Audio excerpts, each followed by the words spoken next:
Hi! Hi! Welcome back. Samuraising. We got a duel.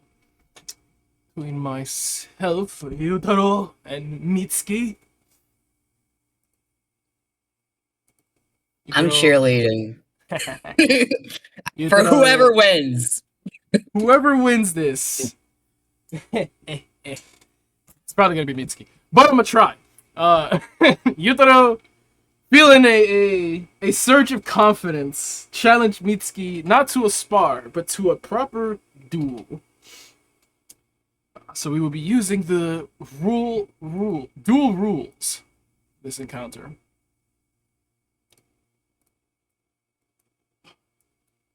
I cannot bring up the turn order, but we don't need the need turn it. order for Yes. the thing. These Dual duels don't rules. really need it. So I'm thinking of We just need Marion to count us down. All right. Do y'all have your shit ready? I do. Ah shit. He ain't ready. Let's do some narrative descriptions as we're set up here in the woods near our inn. Mitsuki, armor on. She will reach for her waist and say, Sachiko. And the mask will turn into a replica of the weapon that Sosei's been wielding. G's double-bladed weapon. Hold on now. I don't got nothing like that. Hell no. Mm. Yeah, it got the features, don't worry. I mean, it's just, she can just use her two-weapon fighting with it. And it's a +2, but, You know, something light. Type shit, I suppose. Oh, Yutaro. Oh, how clapped you're about to get. Yutaro, wearing his battle armor, adjusting his straps, takes a moment to take a deep inhale in and out. In and out. Light around him starts to refract as the temperature increases and pressure builds around him. In and out. Flames with his breath. Shifts 1 foot back, lowering it to a battle-ready posture, and hands on his katana, stands ready for the face-off of this duel. The kami are frantic. They don't seem to really be moving in any specific way around him. It kind of just seems like there's little sparks, little blurbs of pressure. He exhales slowly, smoke coming out. Stares Right. at the shift from Sachiko into this new weapon form. And he smirks. Internally, there's a bead of sweat. He may not be fully prepared to take on this foe. However, he is not one to back down from a duel. Ever. So if this is how he loses, so be it. But if this is how he triumphs, then let us see the glory. I'm ready. And so the sun sets through this complex stretch of woods, through the kind of meandering brook that you all have behind you. Orange light falling to red. Hands at the blade.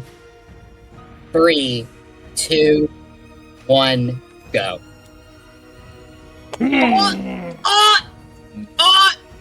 Neutral. We both go at initiative 20, so potentially we could both cut down each other. Does anyone gain danger dice?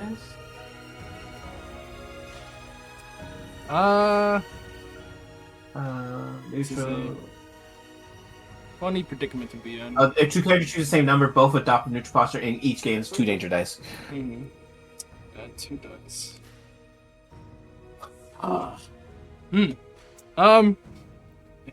So, I remember Tyler had this functioning weird, because I remember I was like, if we're going at the same initiative, I could just choose to reckless whenever, right?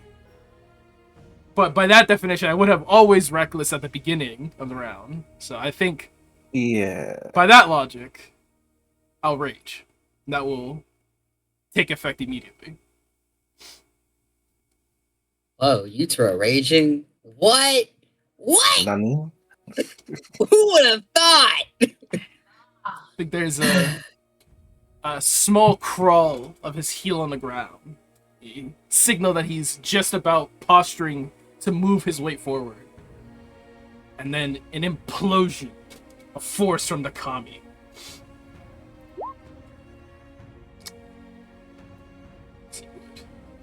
Instinctively move forward, closing the gap upon entering his rage.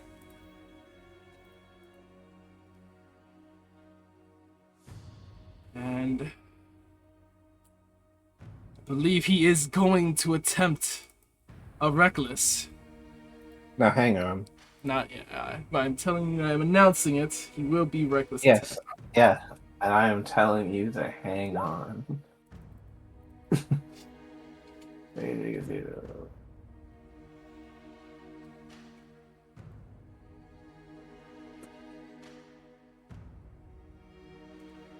Before the outcome is determined, you can use a reaction to effectively enchant the attacker. The attacker is made at disadvantage, and if they miss, they are charmed or frightened by you. That's interesting. Oh, straight roll, buddy. Straight roll. Hi. Draws the Matsu family blade. The spirit flames roaring blue as all the kami around him begin stilling. The blade reaching halfway drawn, and then swirl around him. This impact frame, this circular spiral of blue flames reaching out. Let's see. Normal roll.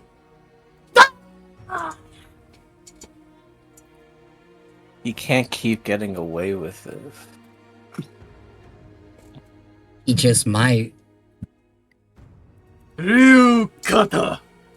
Dragon Dance. I believe that will hit. Not a damn thing I can do about that. That is hilarious. Strike!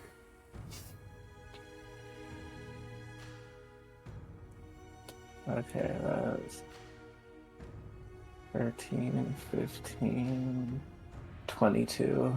Okay, ow.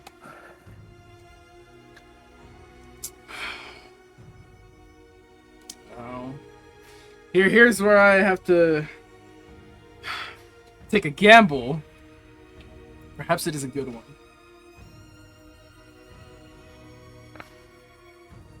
As the devil on your shoulder, always gamble. After all, you are enraged. Flames spewing out. He flips the blade, turning it so it's along the length of his arm.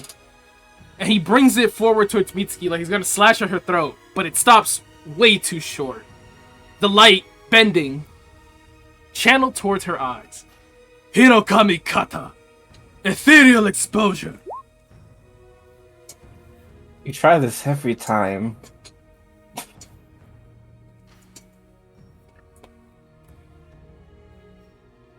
No. Thanks. Tenacity to... is a virtue in the Lion Clan.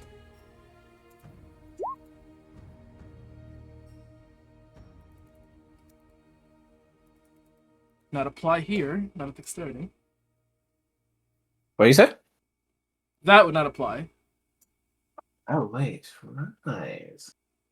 This was just a story throw. DC 13? Mm-hmm.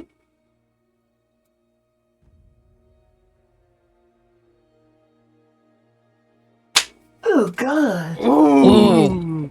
Oh. First time that's hit. That's the first time this has hit anything that wasn't a minion. That's crazy. Actually, maybe it hit the yokai. If I can use Shizu, I can't remember. But alas, the first time it's hit a player character. The kami roar out. The flames dissipating as if the kami are being moved across dimensions. Turns to glitter, firelight, fireflies sticking to your body. And you're affected by Fairy Fly. Proceed with your side of the turn.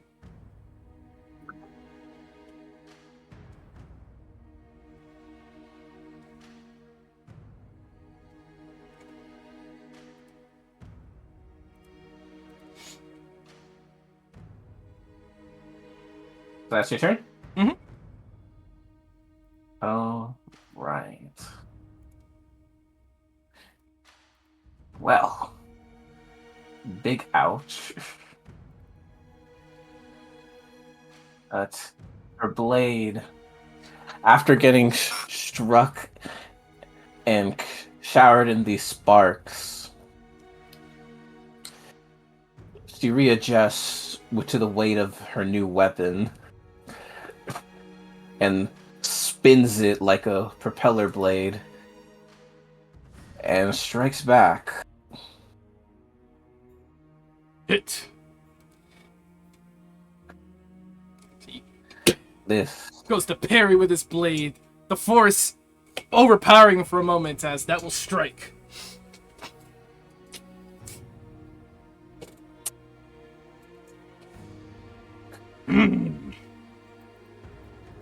Hits too fucking hard.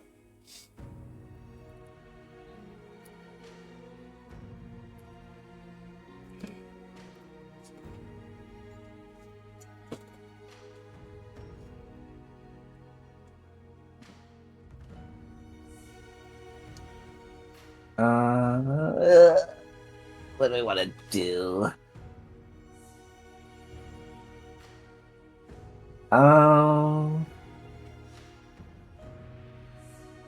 Okay. Yeah, this is what we'll do.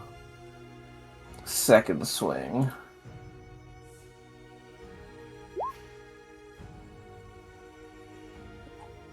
Blades, sparks flying, clash, clash, clash. He goes for a kick, pushes you back, clash, clash. Go for a strike, move his wrist out of the way, hits.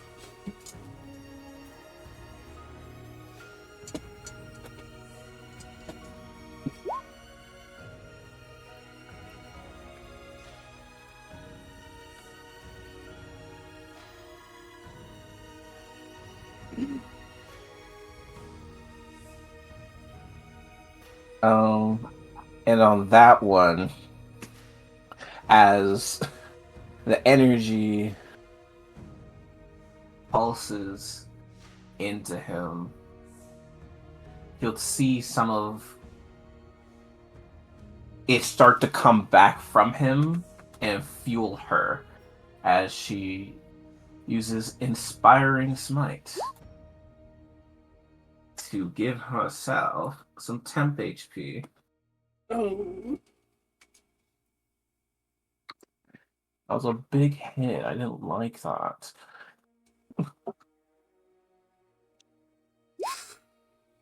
Smoke comes out from his teeth.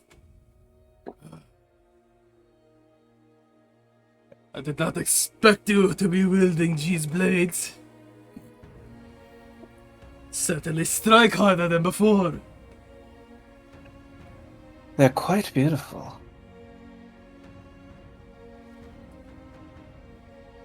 But the striking hard, you can thank Sachiko for that.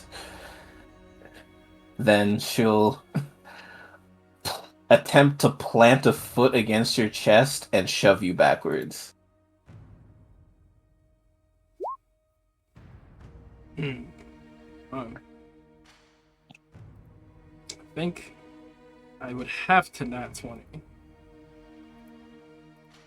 Also, does Reckless give me advantage on that? Or I think it's only on attacks.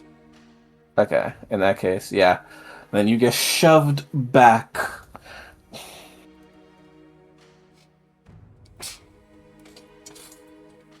As you're shoved back, ice starts to kind of form on your limbs, making them stick together, making it as if it would be painful for you to attempt to move. And that's my turn. Scary, scary. Okay. He moves that foot back again, lowering to a stance. The ice forming around him. He keeps his breathing control to raise his body temperature. We go back to the stare down. Oh, wait. Also, wait. Do you have to make concentration checks? I would. Right. Okay, so that first concentration check is a DC plus 18 plus 5. 23. 23. Half that. That's DC 11. DC 11. Yeah. DC 11 con save. You're good on that one. Next one would be a DC 10 con save. You're good. Stare down. All right. Let's get that. That countdown going. All right. The shadows fucking twist. They fucking edge and move in strange directions. The air is alight. Fucking fire and ice sizzling everywhere. Your eyes connect. 3, 2, 1, go. Oh. Add 3 danger die, and you may take the next move.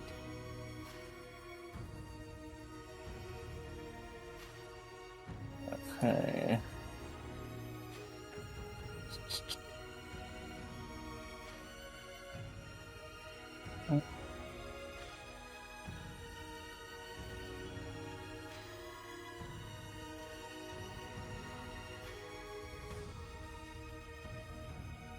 Let's say, what is the motive here? We are going to...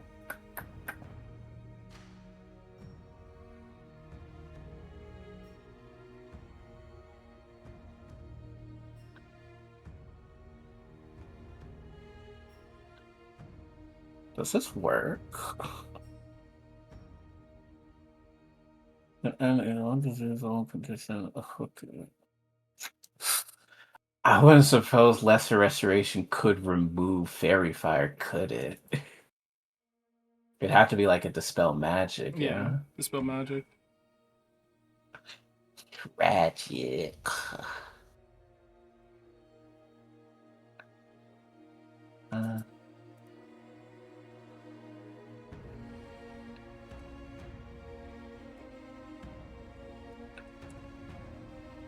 That's fine. Very well. Her blade will start to glow an icy blue.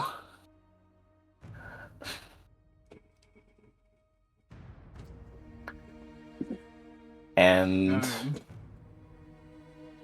some of her wounds will start to close as she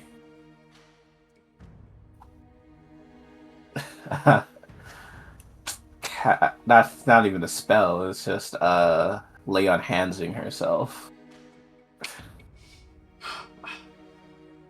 I'm going to Storm Point.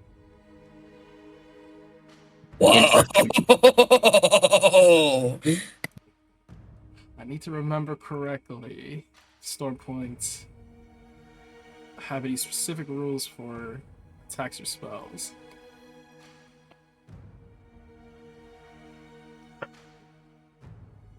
Cannot use this to directly deal damage.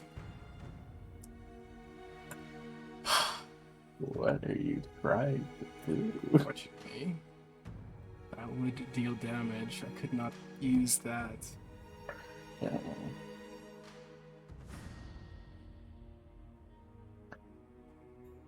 I'm looking at the Storm Point options. I don't see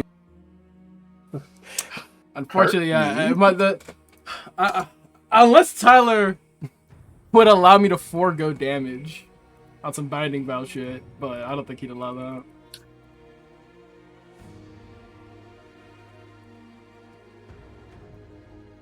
Yeah, no, I'm gonna move with the assumption that he would not allow that. No, as you were. Alright, and then she'll stay right here. Ending her turn. So Yutaro.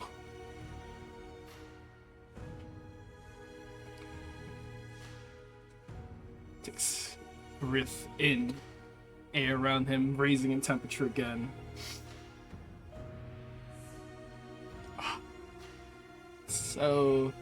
So very tragic. I think he's gonna have to take that step forward. Alright, let's get it. Hang on, I clicked that. Why didn't it do a thing? I clicked the wrong thing. Oh my god! Sheesh. Almost peak damage. Ooh. Ooh. Another concentration. Ay. AC 10. We're up! Oh! Rerolling that with the storm point seems OD. Yeah, it is definitely OD. I'm not gonna do that. Concentration would fall.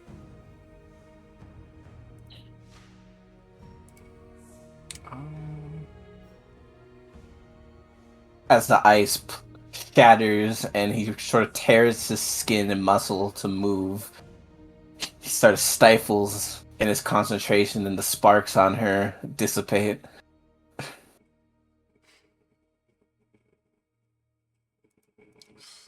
He raises his body temperature enough that the skin beneath pulses red as it's ripped off. He ignores the pain. Marching forward, a heavy step, raising the blade. He sees that the ethereal exposure has passed, so instead of moving more precisely, he puts power behind his next strike. He's gonna relentless. Or relentless. He's gonna Reckless? Yeah. Ryukata! Dragon Dance. He parries it to the side as he sort of moves into his guard. Right, lifts up the broad saber to strike at her neck.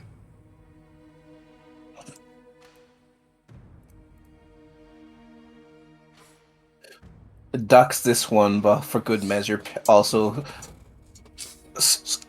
bounces her sword against the blow. Moves his foot, locking one of her feet in place. Raises the other blade to hit the hilt of it against her chest and make an opening for Zentetsu Ken. As he brings this blade down. With this, his pressure explodes.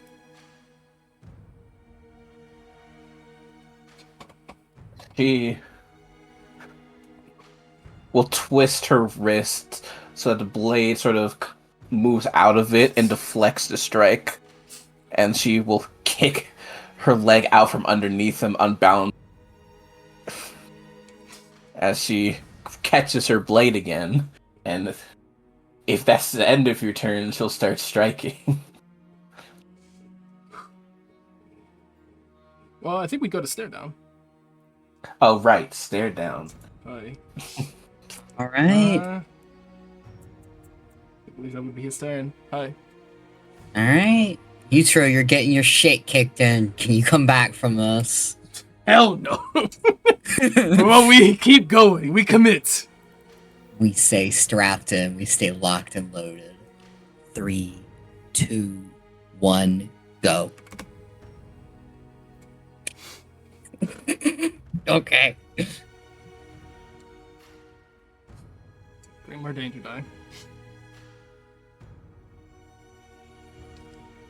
Ski X Swiss.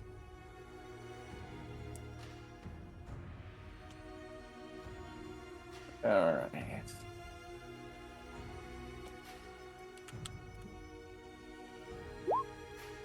Ugh.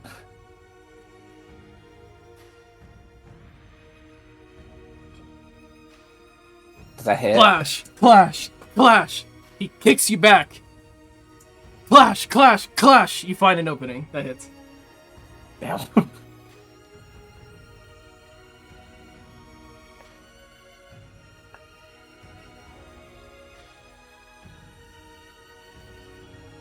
Okay.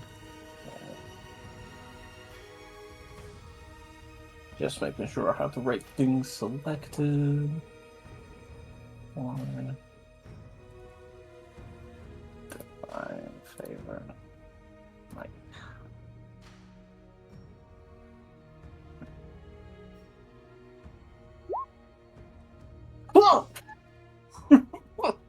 You know what? And we're also putting in the finisher. Or I think I have to claim that before. So I won't. I believe you would. Actually, yeah, wait, let me actually see the rules for that. I think I should After have making, claimed it. did the attack roll hits before rolling the damage? Yeah, so I won't have the finisher on that. But oh my god. God, indeed. Ugh. What is that? And the next strike.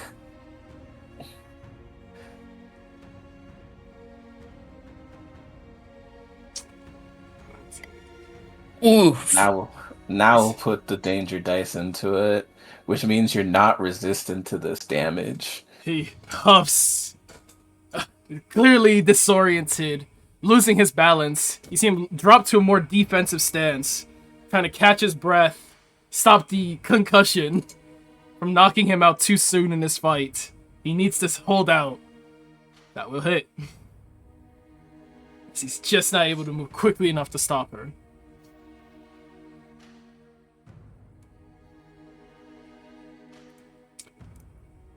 Roll your He sort of danger die. she twirls. Oh, you're right.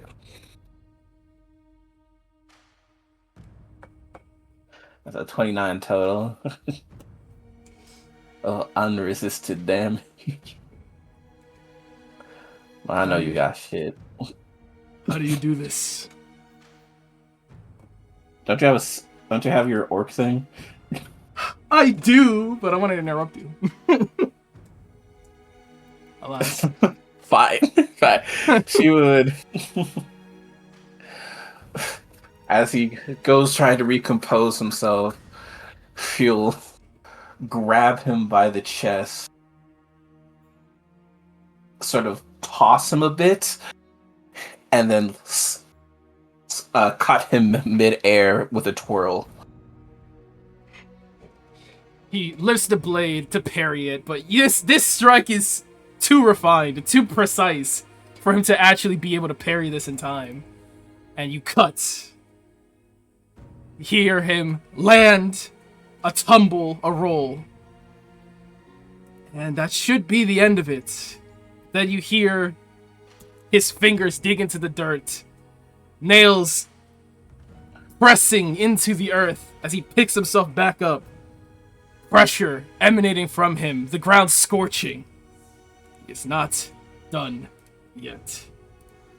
No hezi. Now, the dueling mechanics, she would then. You're 1 HP, yeah. I'm at 1 HP. Okay, so then what are these finishers? She would go for a demonstration of superiority. So as soon as you were on some not done yet and you stand up to full height, you'll find that your vision is split as the blade is already resting almost against your nose. His eyes are wide, catching the light from the metal as they follow the length of it down to her eyes. His breath hitching, holding for a second as he stares her down. He's going to use a storm point. I beg your pardon. To regain relentless endurance.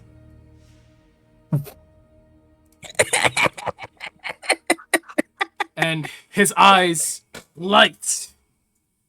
Pressure pushes her blade and her back as the flames roar off his body. Not enough.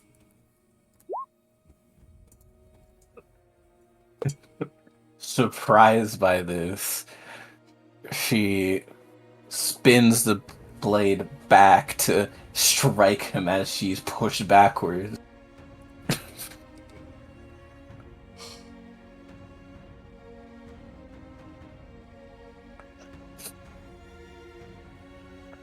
But he drops and then is back up again at 1 HP. What is... He is breathing heavy. Every breath he takes, the kami writhe up and shrink, writhe up and shrink. As it goes to his turn.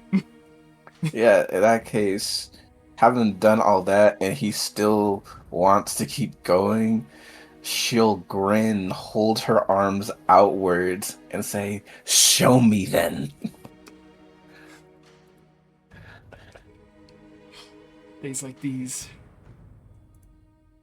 Days like these, I wish I had more spell slots. But alas, all we have is good old reckless.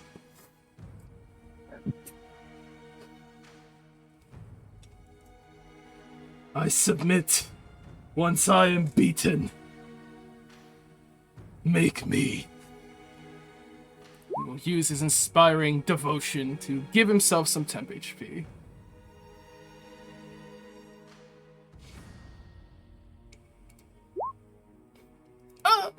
Oof. Oof, indeed. Not a very good day for rolls. Opened up strong, trash from then onward. Hey man, maybe if you popped a decisive strike, I mean, shit. you can do that full health bar. Ryu, kata. Ah! If he crits here, I'm walking away. The reckless. No, sir. No crits for Yutaro. Absolutely not. She Flames smacks the roar. blade away with the back of her fist. No break. Broad saber.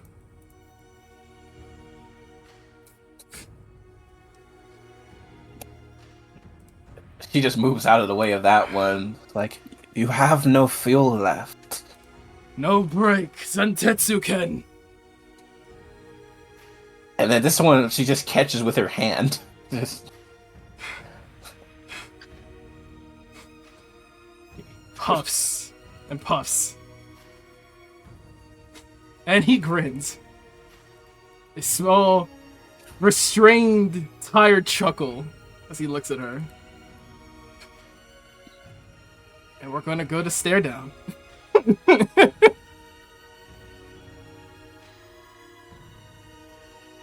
Okay. You throw in proximity to her as you are, as fiery as you are scorching this entire environment. It feels as if the very sweat beating on your forehead is freezing. Your sweat runs colder and colder. How much longer do you have, and can you light that fire? 3, 2, 1, go. Yeah, to be expected. I mean, there is no better time to throw up a 6 than now. I guess. And are you at 0 danger die because I burned them? I would be at 0. I'm Well, now yes, now you're back to to 2. You're at 12. Well, danger die is nuts. This fucking demon. Ugh. Not done yet.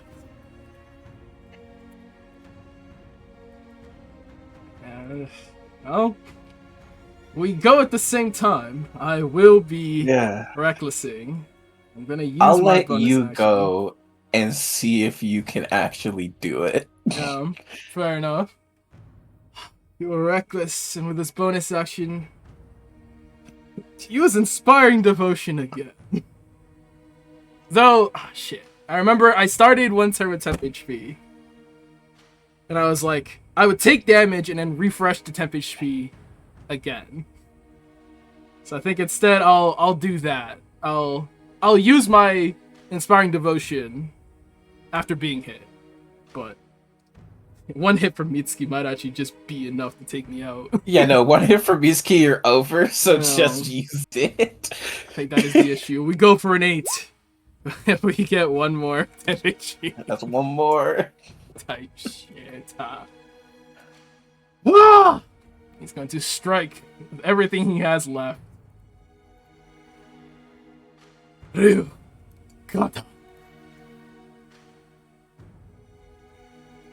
Bounces off for armor as she's not dodging, she's striking you at the same time. But that Ratsuma! Are you doing it? I'm gonna make this a decisive strike. There's no greater time to do it than now. 24d6.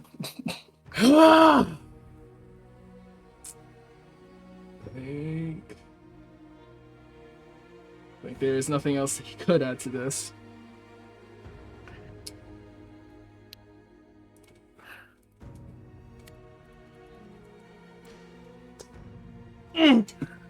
Do some math, chat. Let me actually see if that gets me. I think it does, but we're gonna see. Be 99 total. Oh, yeah, no, I think that definitely, yeah, nah. Without the damage from your actual hit, she had 82 total. Hmm. Mmm.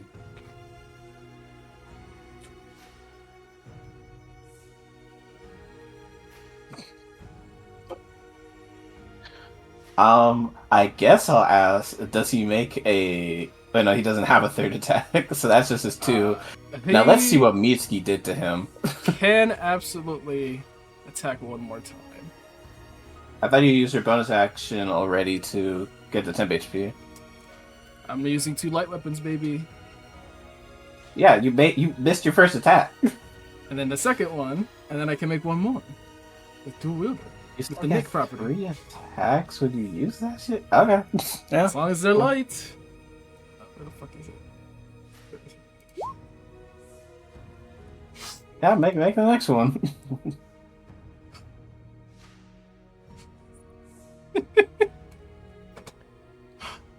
I could grapple. But at what That'd be point? funny. For why? Literally for why? That one also bounced off the armor. Now let's see what Mitsuki did to Mitsuki. him at the same time. See what Mitsuki did to this man.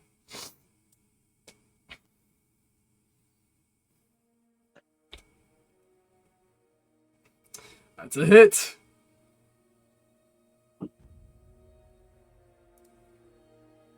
Also a hit.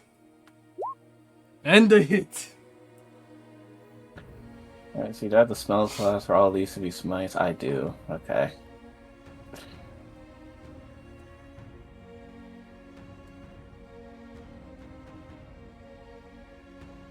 Now, I 100% would lose concentration on Divine Favor, but this happens at the same time, so how do you want to do that? Add the Divine Favor. ¿Por qué no? Alright.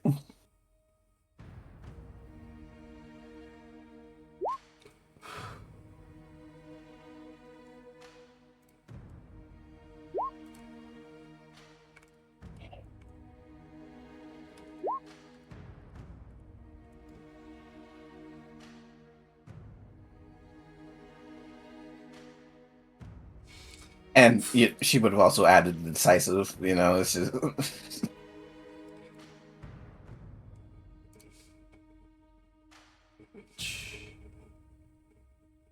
Is decisive the same type as the weapon? Is it just like? Well, it's just unresisted. Oh, true. It doesn't need. Yeah, it doesn't need to. So it doesn't particularly matter. Mm. Ugh. It'd be at negative 48, negative 47.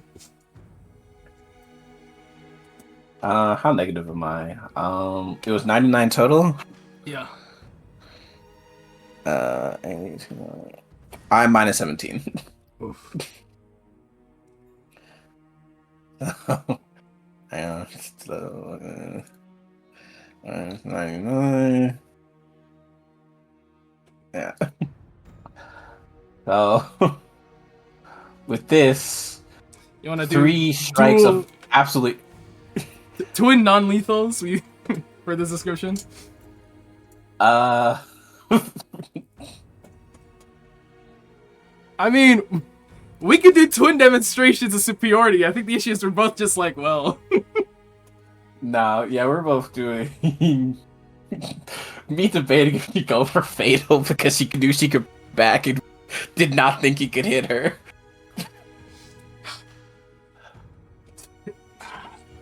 You know, if you kill me now, I think that is a Nah. fitting end for Yutaro's hubris. There's no more poetic conclusion to his fable than dying right now. Like, two nasty non-lethal. Like, you won't die from these injuries, but you've passed out because of blood loss. So that's it. Utero drops, and Mitsuki, having not blocked an attack that she really should have,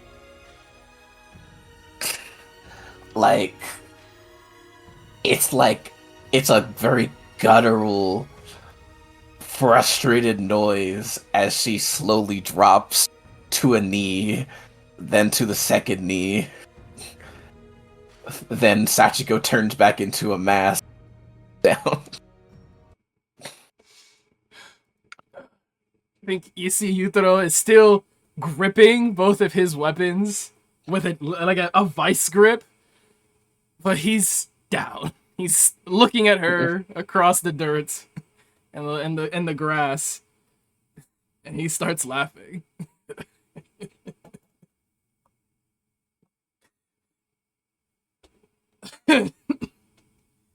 Can you finish me off?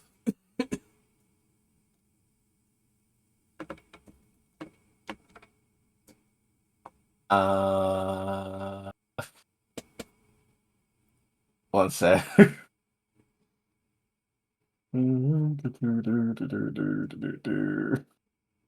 Me debating if I want to cheat death for this.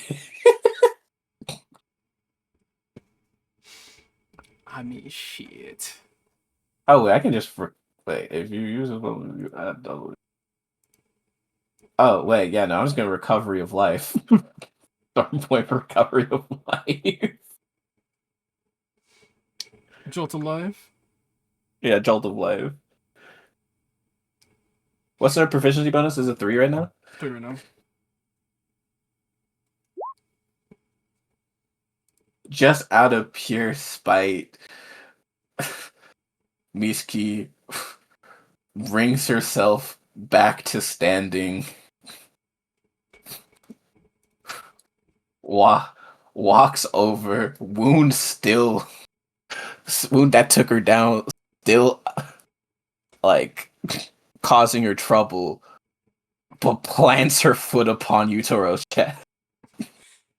He sees nothing but admiration in his eyes as she stands over him. And he's still just laughing.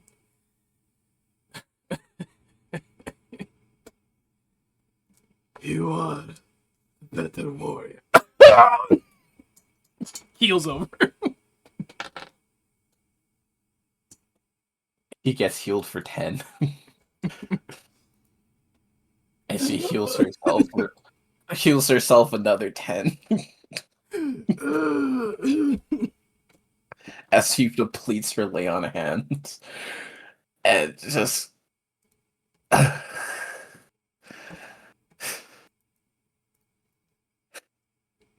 What is it that motivates you?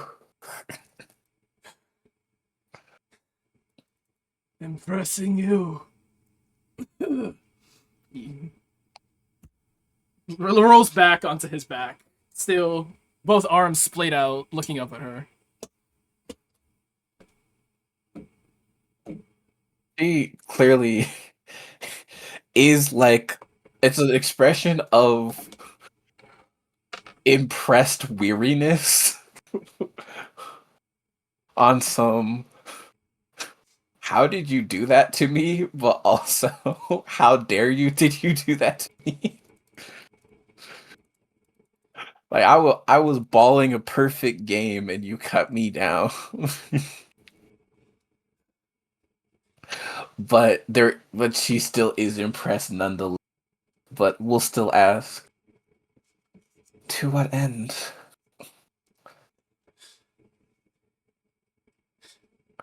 He Once like you quirks. have once you have my admiration, what do you intend to do with it?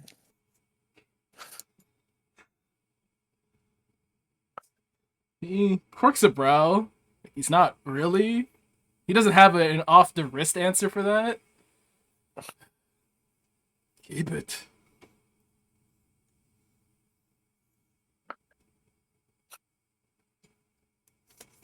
Keep it.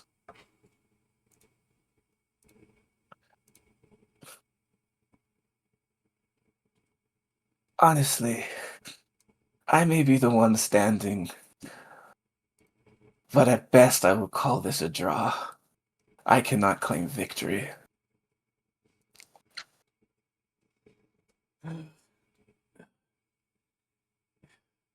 He slowly sits back up. I humbly accept these conditions. And he will She'll crouch. he'll Sort of, pivot slightly towards her and yeah. bow. She'll crouch in front of him as he bows and goes, I have a proposition for you. He lifts his head back up, gaze at her. Hi.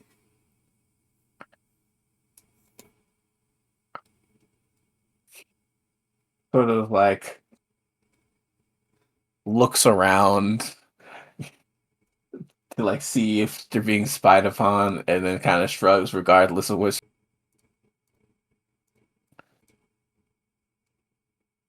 Well,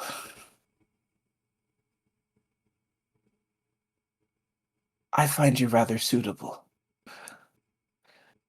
A rarity for a single samurai around here.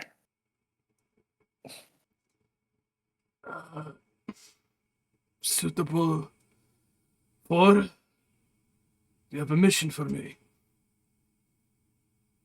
You can look at it as such.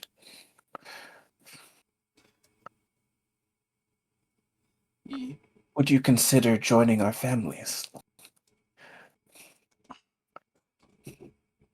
he blinks.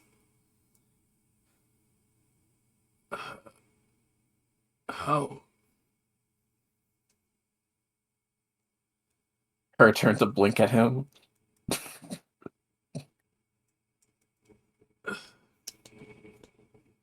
He like blinks still back at her. This moment of like, did I miss something? And then he blinks, more eyes rounding at her. You're proposing after you bested me. After we've Raw. reached a draw. I can't believe it.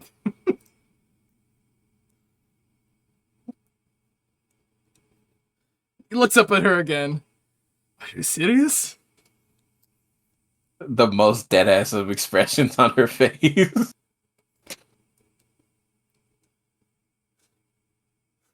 You can, of course, say no.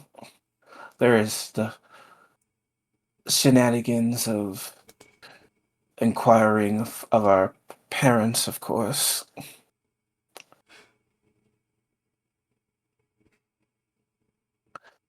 think But there's a smile that he can't mask. Like he's trying very much to take this in and be more stoic, more like contemplative, like, oh, what you honor me with this offer and play it more cool, but there's just this boyish smile on his face. Like he could never have expected anything like this happening.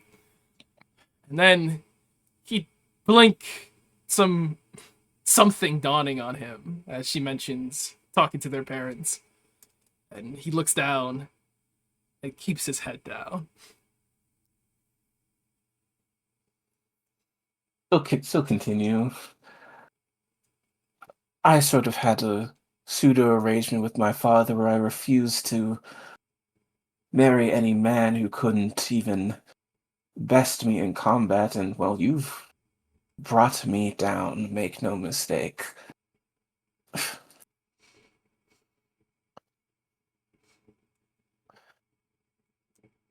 No better end to meet than at the tip of a warrior's blade. Bested you.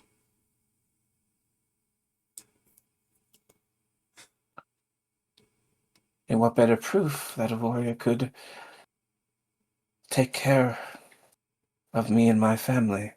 Not that I need it, but it's good to have an equal.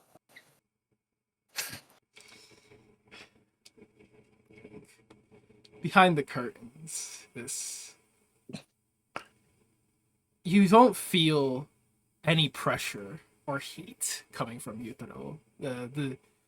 The small embers that were carrying over after you healed him have dwindled and are gone. And he doesn't look up. He's kind of staring at the ground before him.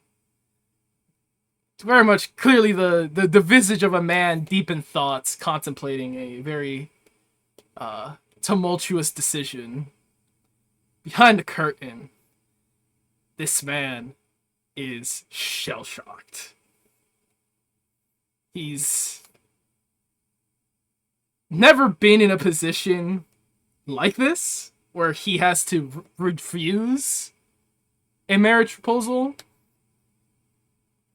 Especially not considering, or it's made so much more daunting that it's coming from Mitsuki, who he has nothing but the highest respect as a warrior and as a partner. She did definitely instow a newfound confidence in this man that he has carried on these last few weeks. I think we've been traveling together. It's this whole move back to the Lion Clan is a transitionary period for Yutaro. It's him discovering what he wants now that he's come back with honor. Now that he has honor, and the duty in front of him is, well, to fucking fight this other clan, this other empires, or this other emperor. What does he want for his family? I don't think he's ready to make a decision on that while Kimiko is in the picture. Because she is family. Even if he doesn't end up getting his way and marrying her, she marries Masato, she's still family.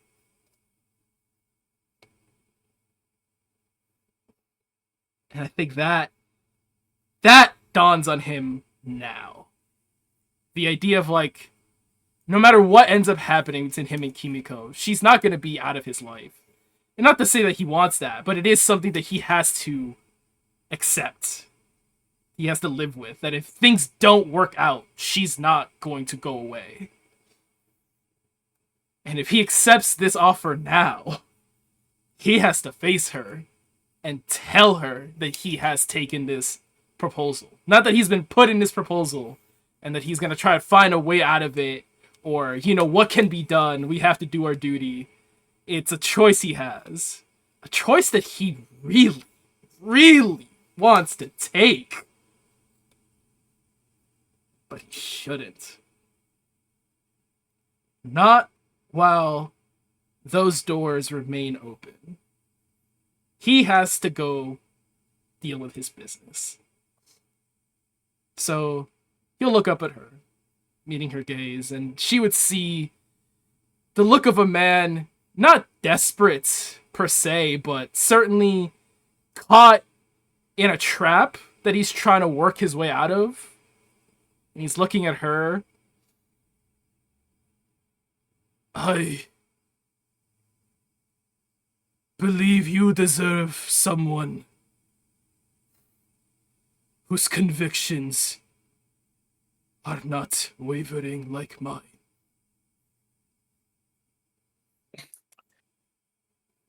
With that, Mitsuki will kind of look up, close her eyes, just exhale just a plume of frost.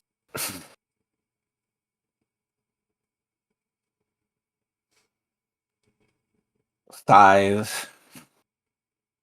He is holding his gaze on her, not looking away. I think some part of him can't help it. He says aloud, I have business to settle first. I cannot mislead you, so I won't. I must refuse this proposal. I will not demand nor request another in the future.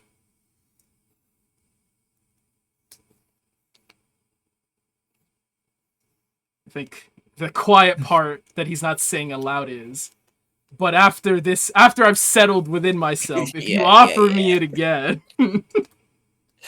Yeah, okay, but that's it. Yeah, that's the quiet part he doesn't say, because that would be dishonorable. So he doesn't say that. He says what he needs to say, which is, I have to say no. I don't expect you to offer this again. As much as I would want that. But I have to I have to stand on business. Still sort of like turn from him so that he can no longer see her face and just say, very well, Yutaro-san. I'm going to go wash up. We have places to be tonight. Hi. She'll walk over, pick up Sachiko's mask, put it back on her hip, and head back towards the inn. I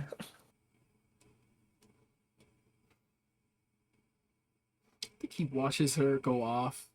There's this attraction he has towards, I think, opportunity and people who give that to him. Like, he almost wants to take it back as he's looking at her, but he holds his tongue. Stands up somewhat straightly, still holding the bruised ribs. Sighs. Looks up to the sky, to the Omikami, and prays that he has not just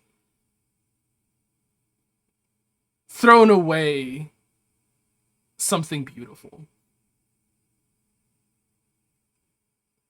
For something he wants so desperately to be beautiful, but in all reality, isn't. Bar.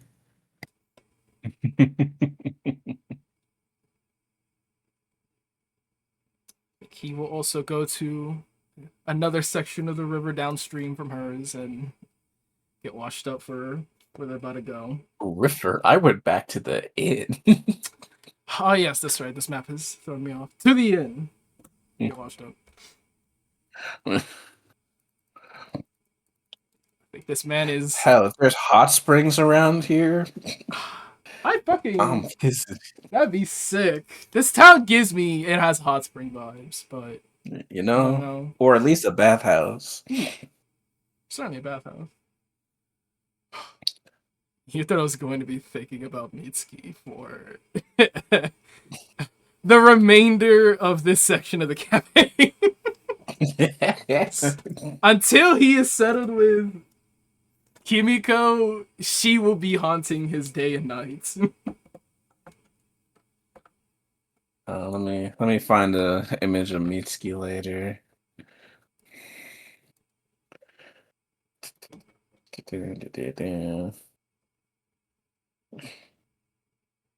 It's there's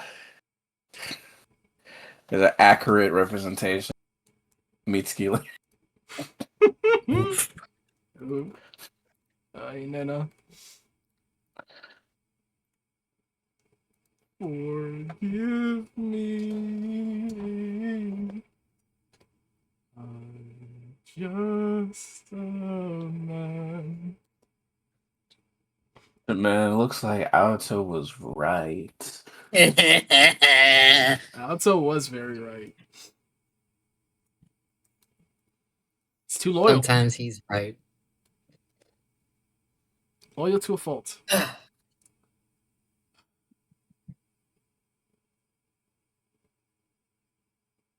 Let's bond over hauntings. Yeah. Itaro's pulling up on Sase with the look of a man who's just been dealt such psychological damage. He still can't process it. And it's all self-inflicted. It's all That's the craziest part. self-inflicted. It's the fucking faith virtue. He has to believe. He has to believe. Though I think I know we're doing other fights. So I can cut the recording. I am up for it, though I know we have. This ended on quite a complex, intense note, so I don't know if you're in the headspace to wind back the clock and fucking have these two spar. I'm able, I think. All right. You need to take a minute, though. Feel free. Understandable. Yeah. Sure.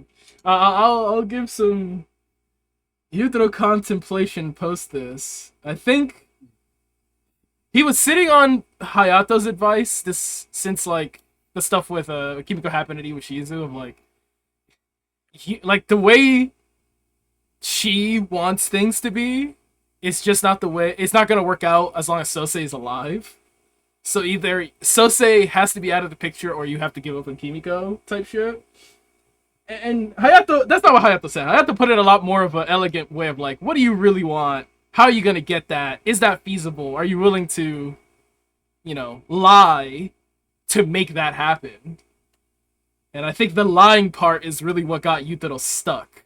Of like, he doesn't want to lie to Kimiko. He'll lie to a lot of other people.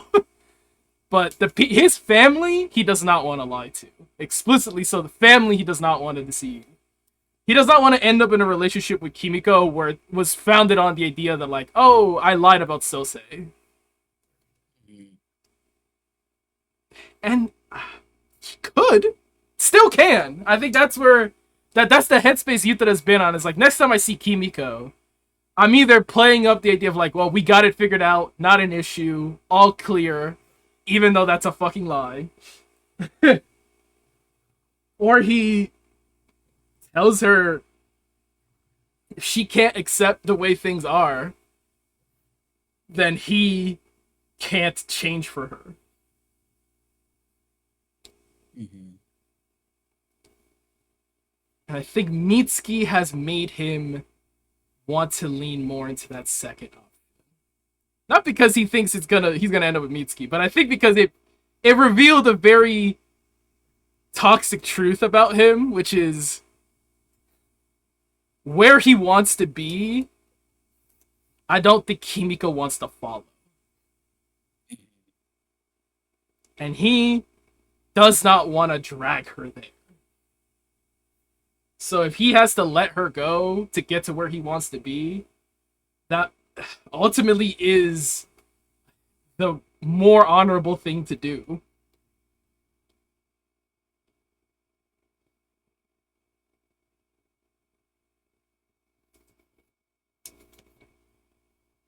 Maybe faith virtue. Maybe it can work out. Maybe he can pour his heart out to her, tell it how it is, and there'll be a compromise.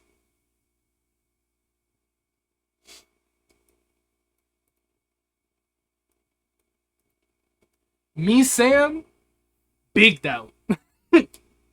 I'm betting on that not happening. If I had to put money on it.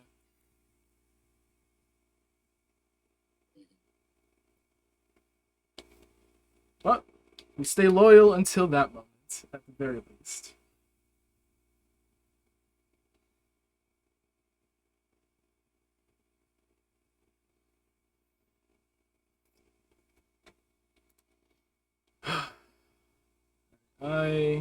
Part of me is almost considering some weird timing because these two doing a spar after all this stuff happens in the city and after this interaction with Mitsuki could be very fascinating in terms of discussions post-fight. But I'm okay. struggling. I want to do it. I'm okay with this.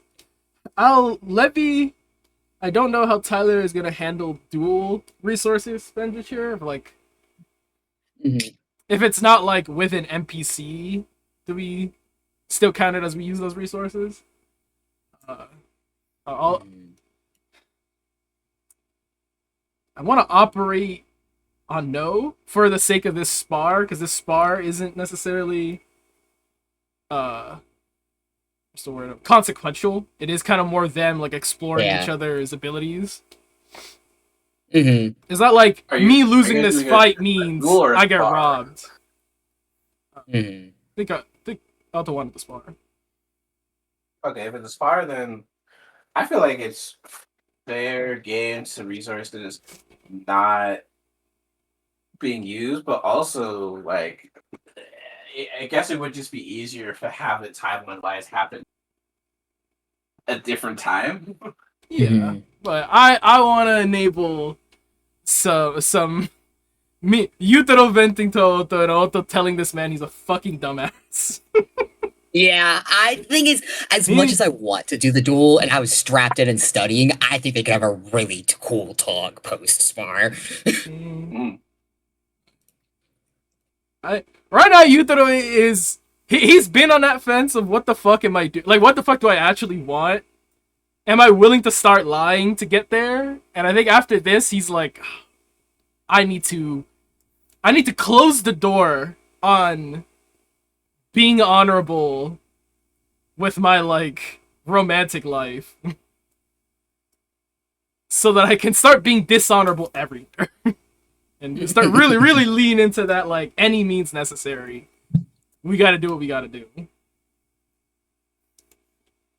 Which is, you know, where I don't necessarily I want you to end up there, but that would be fitting because he does become a fucking undead in Hunt a Killer and forsake all of his honor for the sake of family and duty.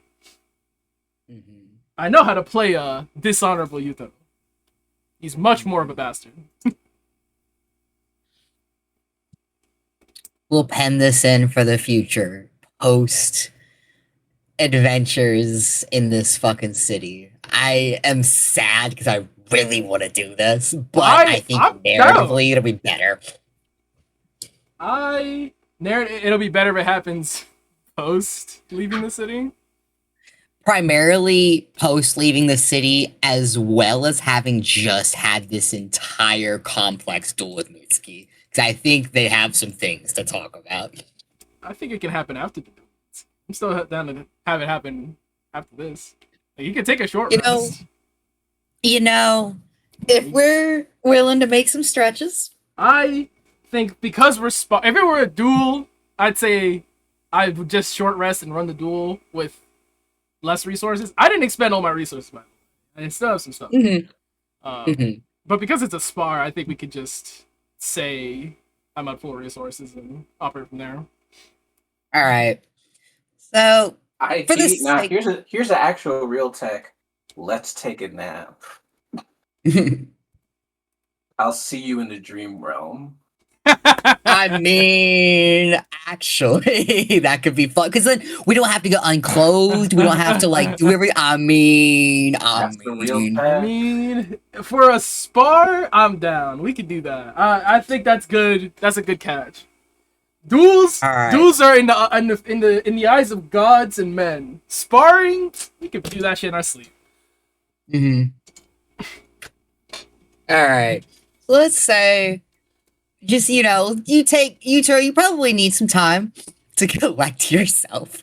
You're also fucking bone tired after everything that just happened here. Fucking whatever the fuck. Who knows who was actually here? For the sake of me as the player being in the call, Alto probably watched the duel. Just, for the sake of fucking, all right, who's dead, who's not dead, what's gonna happen? Just for the sake of it. He kept to himself. But... I was about to say, would Alto have made himself known, or would he just been like a full shadow fly in the wall? I think he would have made himself known, but I will say for the sake of like secrecy and them having their moment, Alto probably gave them space. Distant spectator. Yeah, distant spectator. Basically, don't fucking kill each other. Or unless it happens in a reasonable way, I guess. Almost dead. Almost. Say he's tending to the horses or what the fuck ever by the end. They're like, okay, we're done fucking each other up. He'll give them space. Because I just don't want to step on the fact that they just had a big moment, Having a mini... We're basically having a side session, so it's just carrying on from that into the next thing. Alright. I think he'd bandage himself up where he felt he needed after cleaning up. Hayato probably helps. Go for a walk to clear his head. I think he... little too in his head right now to really just lay back and be in his room. So, goes for a walk. Sees Hayato. Remembers that he was spectating that match. Figures he'll walk up, strike conversation. Approaches him by the horses. See him resting one arm inside his kimono. Hayato-san. Hope we kind of gave appraises you. Good shot. Oh, go ahead. You gave much more than a show, Yutaro-san. And he goes and it just smirks. I thought I was going to have to drag the both of you into town, straight to Hayato, amidst what we have coming before us tonight.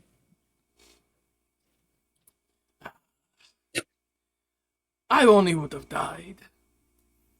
Not much lost. Not much lost? Do you mean that? There's too long of a pause. No, you surely need somebody to wrestle animals and burn down enemies. You make yourself far too shallow for my tastes. You know it's more than that. Right. I understand where your head is. You need my inspiring devotion to rally you and guide you from one calamity to the next. Alto's just gonna meet him eye to eye, very levelly, very matter of fact, kind of just going to tilt his head. No, that's hardly what I need, and I did very well without it prior to my time with the magistrate. He frowns. Well, I suppose I am quite good looking. Where's your head? Like, droops a little.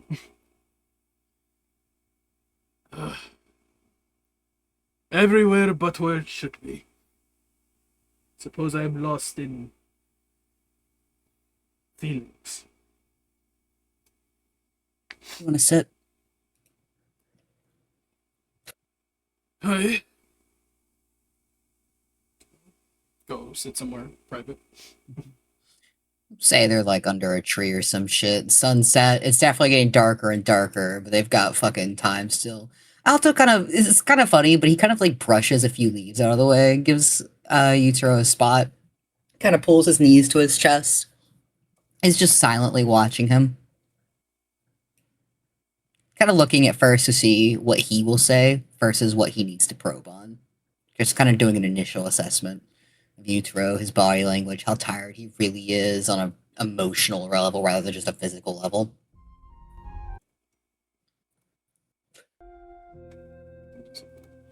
I think he takes these seats, very much like drops into it for the most part, leans his back against the tree, rests cross-legged, looking ahead.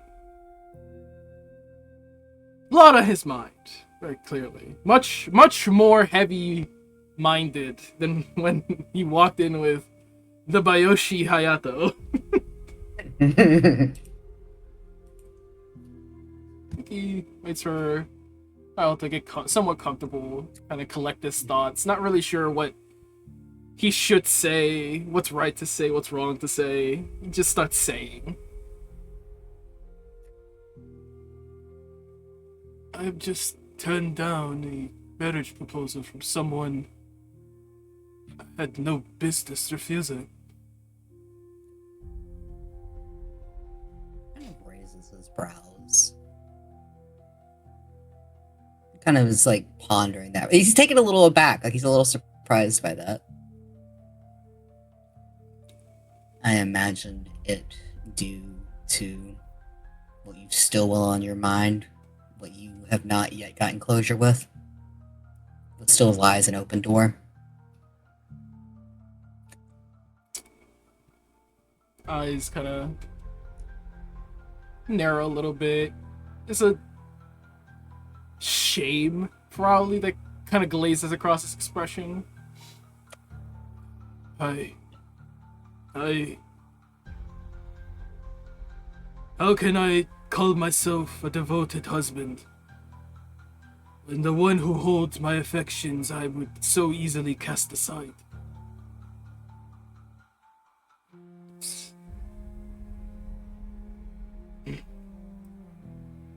It's not the kind of man I want to be. It's not the kind of man I'd want to be for Mitsuki-chan. Is it the kind of man you'd want to be for Kimiko?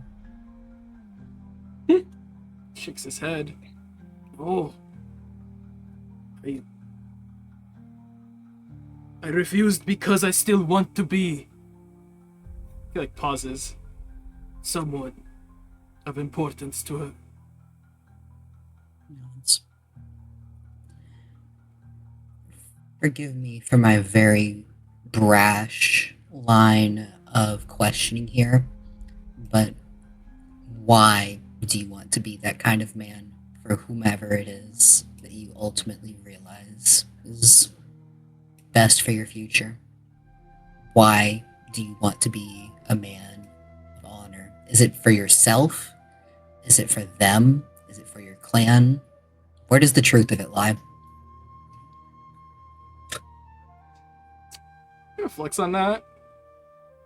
Typically, he'd have a much snappier answer, something much more akin to a lion. Very quick to the point, unquestionable resolve. He has a lot of questions on his mind now. Alto helping him kind of cut away the useless nonsense and really get down to the nitty-gritty. Helps him focus more. I do it for them. Were my fate of no consequence to others,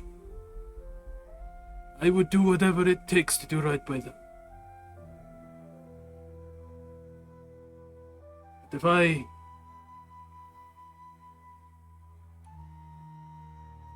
accept Mitsuki's chance proposal, I had, then I would dishonor her. Perhaps not public facing, but I know it would hurt her. I can't bring myself to hurt my family, or those I consider as such.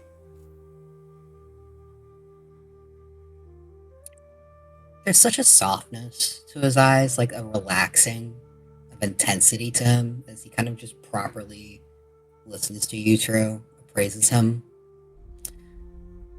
Something that I suppose I mirror in your ponderings, in your self-reflection, is this notion of foundation, of this notion of entering a committed relationship on an idea of uplifting each other for honor, for family, for potential future, for growth, in knowing what it is, who you love, who you want to settle with wants, what you want, and being in alignment. I think it's less a matter of chemistry or feelings or attraction, and it's more knowing that you can found a future together while mutually uplifting each other. And I think your head is in the right space. And I have a lot of respect for you for turning her down, though. He kind of smirks. She must have been pissed. He like rocks back and forth and puts his head in his hands like, so fucking stupid. No, you're not stupid. If you had said yes, it would have been even stupider. You are not the man you need to be right now. No, there was no winning that. She set you up. I do not blame Mitsuki-san. She did nothing wrong. She is... can't find fault within her other than personal misconceptions. Those are I the do ones. just. Except, it pains me all the same to know that I disappointed her. Are you certain you disappointed her? I think you displayed exactly what she was looking for, actually. I mean, from my vantage point. Thanks on that. She wanted to marry me. I rejected her. Is that not disappointing? Because you're not the man you need to be yet for her. And you displayed a self-awareness and an acknowledgement of that I don't think she has yet to see. I don't know if she realizes that yet, and it may hurt, but I think with time, she may realize why you made that choice.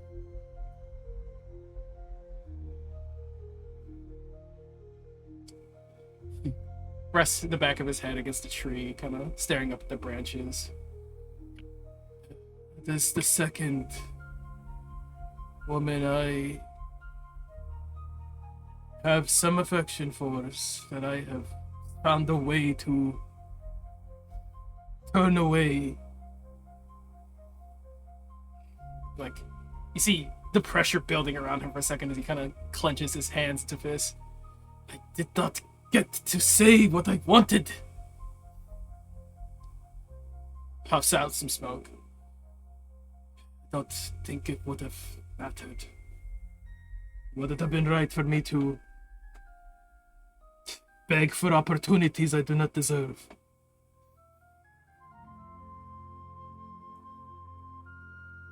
When you're ready, when you feel as if, not when you feel, when you know within your chest that you are the right and ready and prepared kind of man you need to be to accept such an offer, duel her. best her again, and you propose. She's someone that I think likes, kind of like rests like his chin in his hands, kind of grazes his tongue across his teeth. Someone who's forward, someone who self-owns and has a lot of initiative, someone who's brazen, confident. You meet a lot of marks on her list. It's everything that you said regarding Kimiko-san. You need to know yourself before you commit to something with her, or else you bring dishonor not just on her, her clan, your own clan, God's help you, any children you bring into this world. It's not, you have to think forward long term, okay? Or have you even comprehended that? He nods slowly. I've thought of a very long and happy future, Kimiko-chan. We've written cards about it, letters.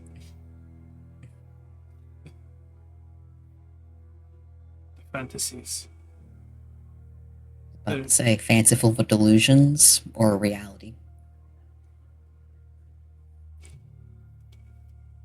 The more I reflect on it now, the more they feel like fantasies. Things that are beyond my lifetime to enable. It's too much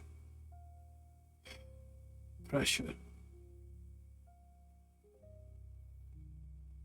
Act too hasty, and as you said, the consequences can ripple across from me onto others.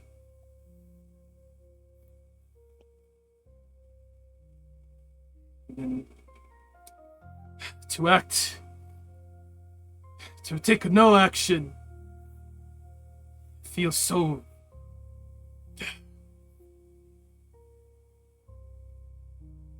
useless, seems incorrect. It's the sentiment of it. Like I'm not living up to someone. Like I'm not living up to my own potential.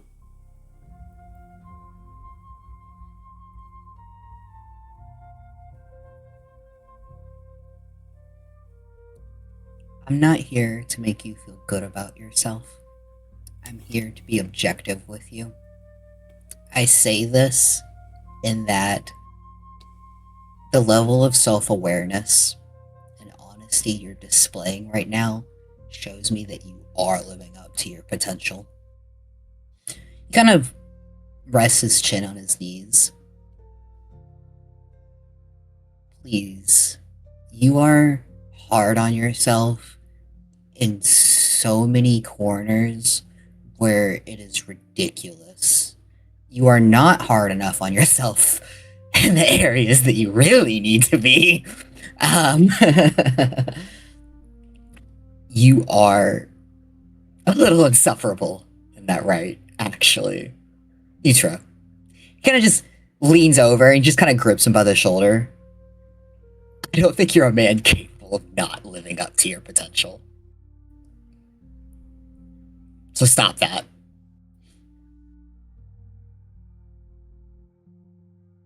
Smiles a little bit at that. Definitely needed to hear that.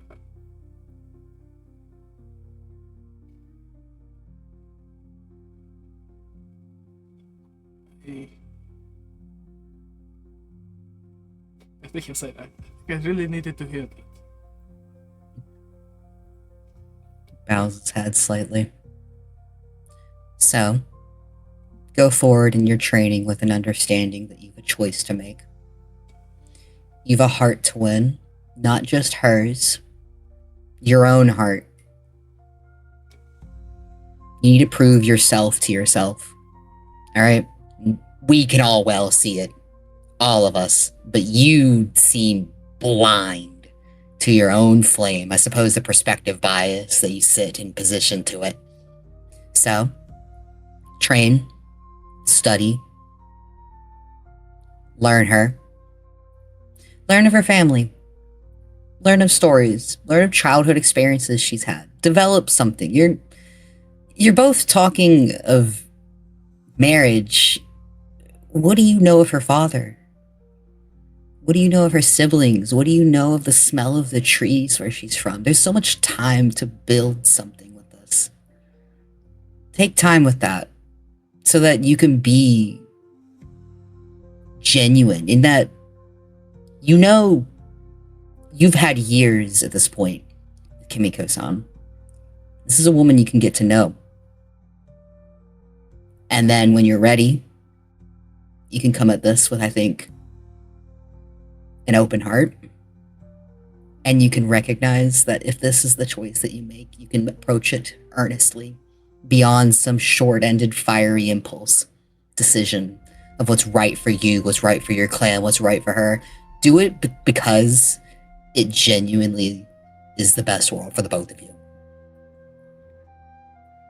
I don't think love should just be marriage and things on paper that's best for all of you. And perhaps that's terrible to say, but you're spending your life together.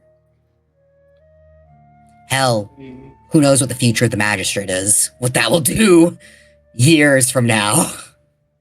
Smiles a little bit more at that. Trust me, I know this much. I suppose it is only now that things are moving so quickly that I want to ensure I have a strong foundation. I want my choices to be unregrettable.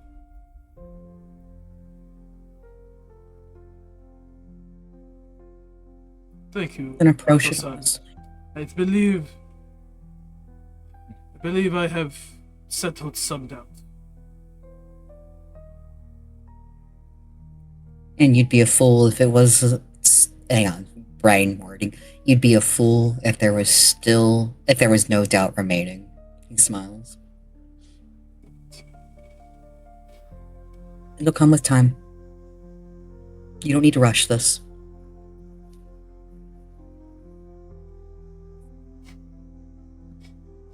He hears that, but in his head, he's just thinking of the next time he has to see Kimiko. Like there's not necessarily like an impatience, but there is like I need to be sure of myself when I next see her. So for him, it's like there is a bit of a deadline for him to come to terms with what he wants before it's kind of like, well, now you're wasting time. Now you're letting go, or now you're wasting other people's time. It's kind of like where that comes into effect. He'd say no, though.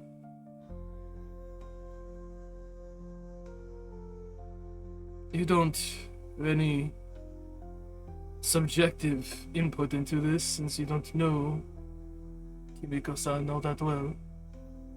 Kimiko-chan. But perhaps your perspective on things can help me better come to terms with what I want. When I last spoke with her,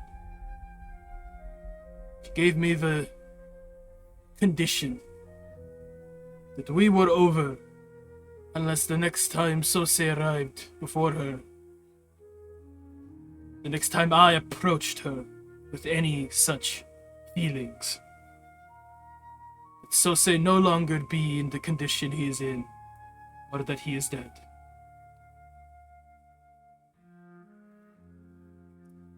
He's quiet for a while. He closes his eyes and kind of cups his chin, like he's really weighing if he's about to say what he's about to say or not. There's a certain deflation of his shoulders and his body language. An eventual uncrossing of, like, where he had his knees to his chest, he uncrosses his legs and kind of is just staring up at the tree, like the little bit of leaves growing in with the coming spring. My subjective input is that whenever you have a relationship founded on a mutual shared trauma, that you will find the relationship haunted on a level that will make you doubt yourself, that will make your partner doubt themselves, and that it is a dangerous forest to tread. Inherently, ghosts walk in your relationship. They pull at you, they pull at each other, they manipulate threads from the back, from out of sight, out of mind, and it must go unspoken because in your relationship, you're trying to be more than what has haunted you. But you find yourselves haunted together and you entrap yourselves. And no one will say anything. I truly think it is not in your best interest to pursue continuing anything with Kimiko-san. But you are your own man. You are a stubborn, determined Matsu. And if you'll find a way, you'll find a way. However, I think you risk, beyond the complicated circumstances of your interactions, trapping her in something she would be better beyond. And if you truly love her, and if you love yourself, the both of you would move on and have a complex friendship of trust, of confidence, and to heal together.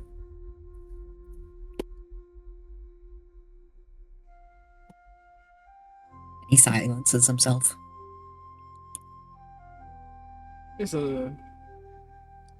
I'll say that is a lot for me to take in, but I know where it puts Yutaro. Takes in this information. More and more his expression grows bitter. The more he's hearing this, it's really agitating him.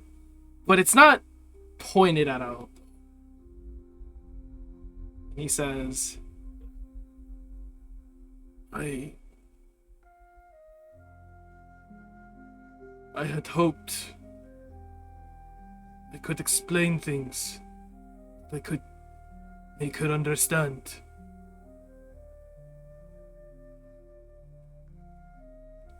Did she see why?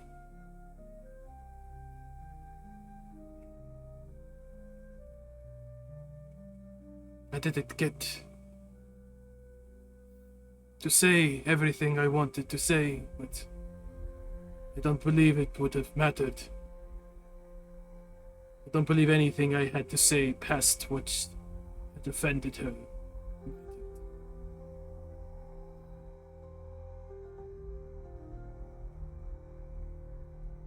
I think you do a disservice to Kimiko to believe she does not understand you. I think she well understands you, and that's what hurts more. Do you not well understand her?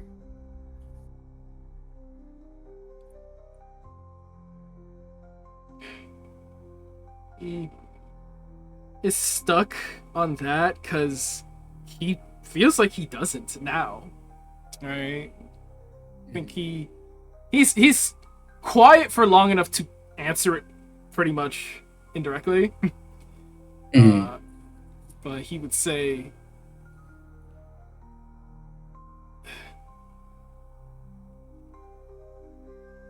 I don't think I do.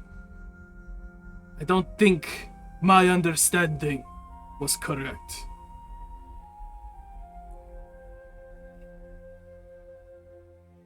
I had no doubts. None. This falling out has made me question a lot of things. And the answers I now am finding are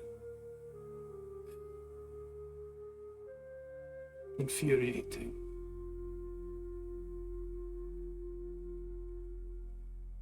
It is a dishonor to say I feel like my time was wasted, or that I wasted hers. Because I don't regret any of it.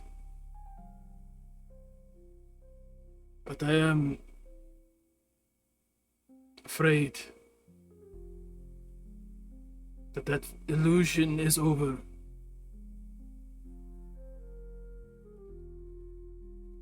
I can't get it back.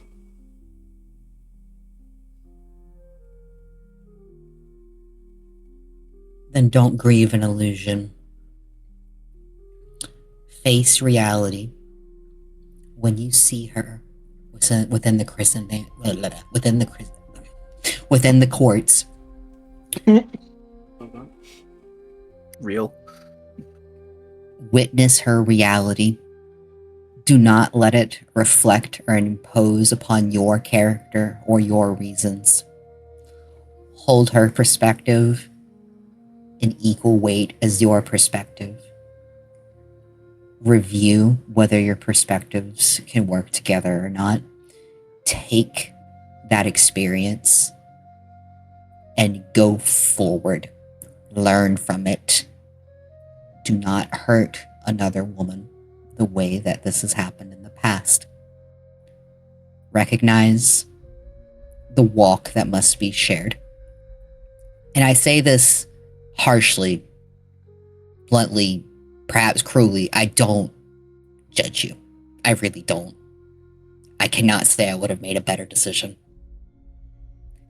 But if we're going to be better men, then we need to see where our mistakes have occurred, study, observe them, and go forward. I think you're smart enough to do this. I think you care enough to do this. It's your potential, after all.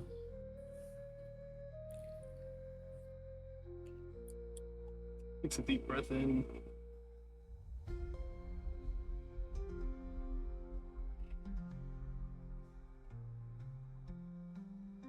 Thank you, Naoto-san.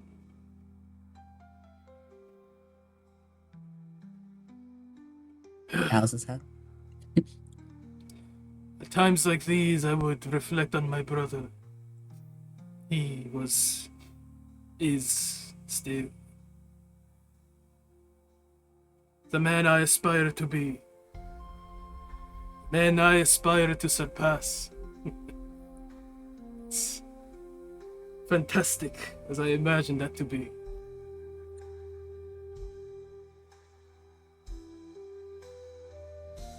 I'm glad I have you.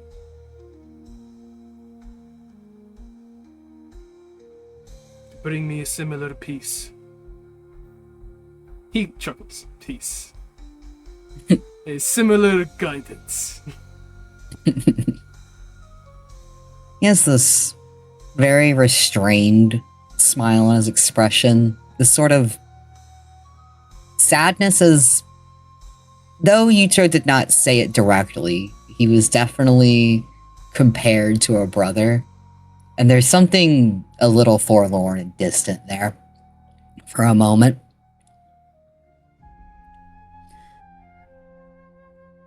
You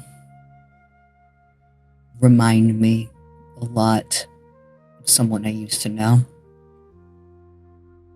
In a very different way. I've watched you from afar for a while. I've watched you struggle and fight with yourself. Seen an aspect of myself in you, seen an aspect of other men that I've just, over the years, dig their own graves. And I've known you could do better. And in any way that I can, and I mean any way, I want to stand with you. For you to reach your height.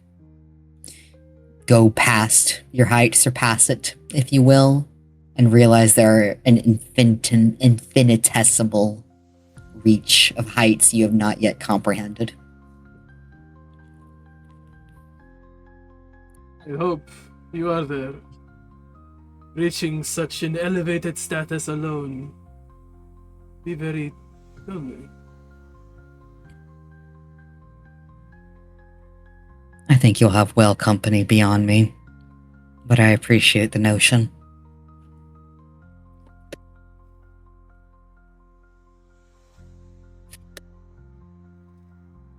I would like to reach those heights with you too, but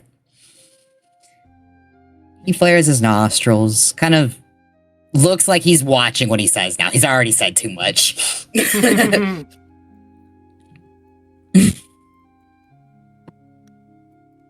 If I don't make it to those heights with you, remember the little guys who helped you get there, alright? Kind of gives him a wink. Fear not, Hassan. I would never forget you.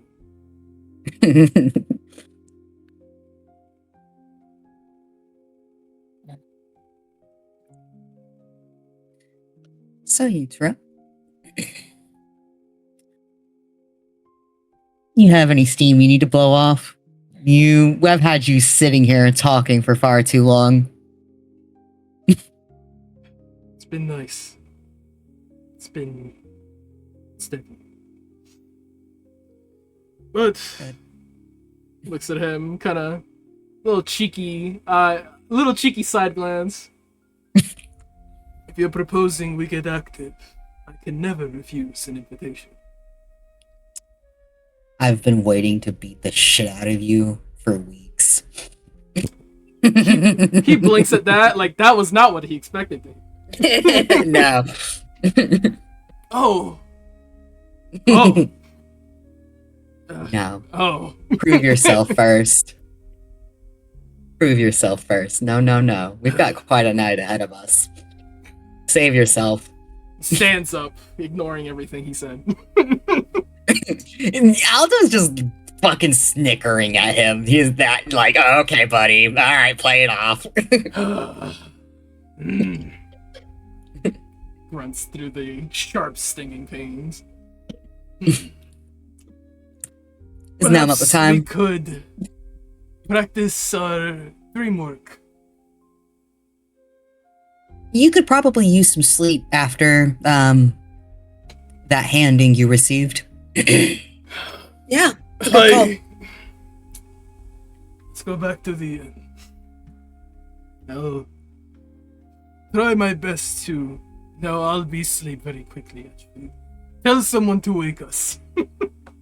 That'll be less of an issue. I'm sure Hayato-san will chase us down if we don't show up.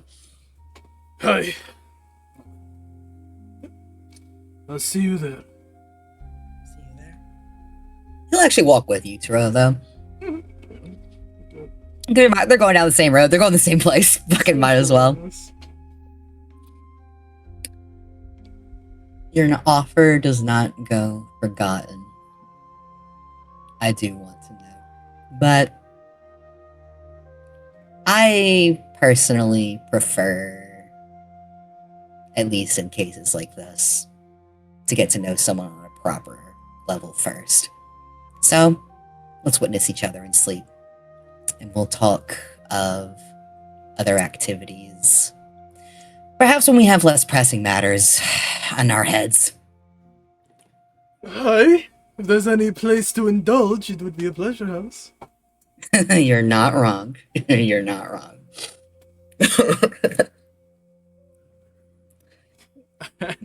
A thought that he can't say crosses his mind of, I wonder how Mitsuki will be there. Mitsuki walking in this bitch saying, you. You two-timing slut.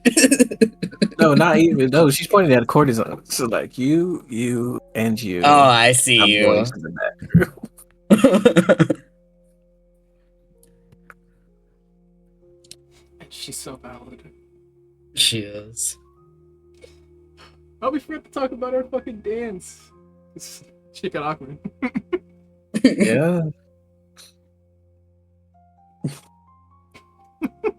The most impromptu freestyle dance duo dance duet's about to happen in this next session. Oh my god. They're gonna just that's gonna be the most tense, awkward thing. It'll be great. Great.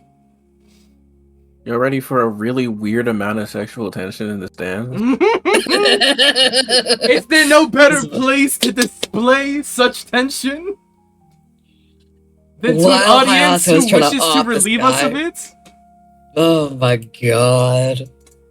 I think this is the best place to put on display just how tense we are.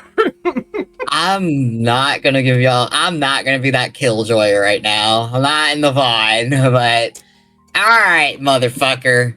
Let's fix your health, motherfucker. Let's roll. Strap in. Sleep finds you. Enters the dream world to find out. Stretches a bit. Definitely see him kind of like still touching himself where he was wounded. His dream state carrying over the pain in some weird like hollow way. You know, the hollow pains you get from a dream injury. But ignores it. Swallows it down. Envisions himself in his armor and his weapons at his side. There's a ready stance.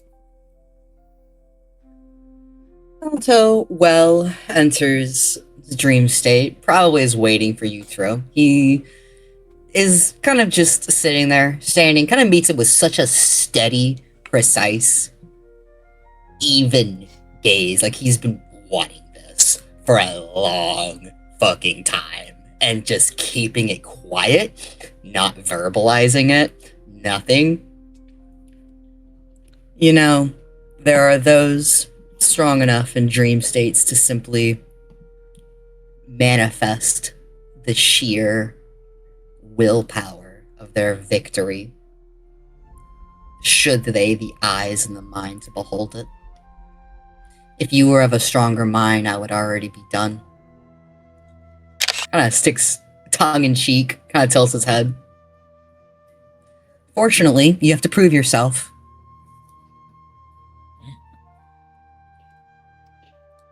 I have always strived to prove myself better than what others would estimate. I will prove Good. today to you the same. I'm sick of underestimating you. Let's go. Ready's his bow. Alright. It's time to get active. Woo.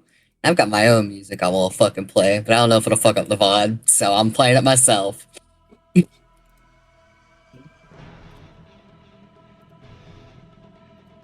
Now send it for fun.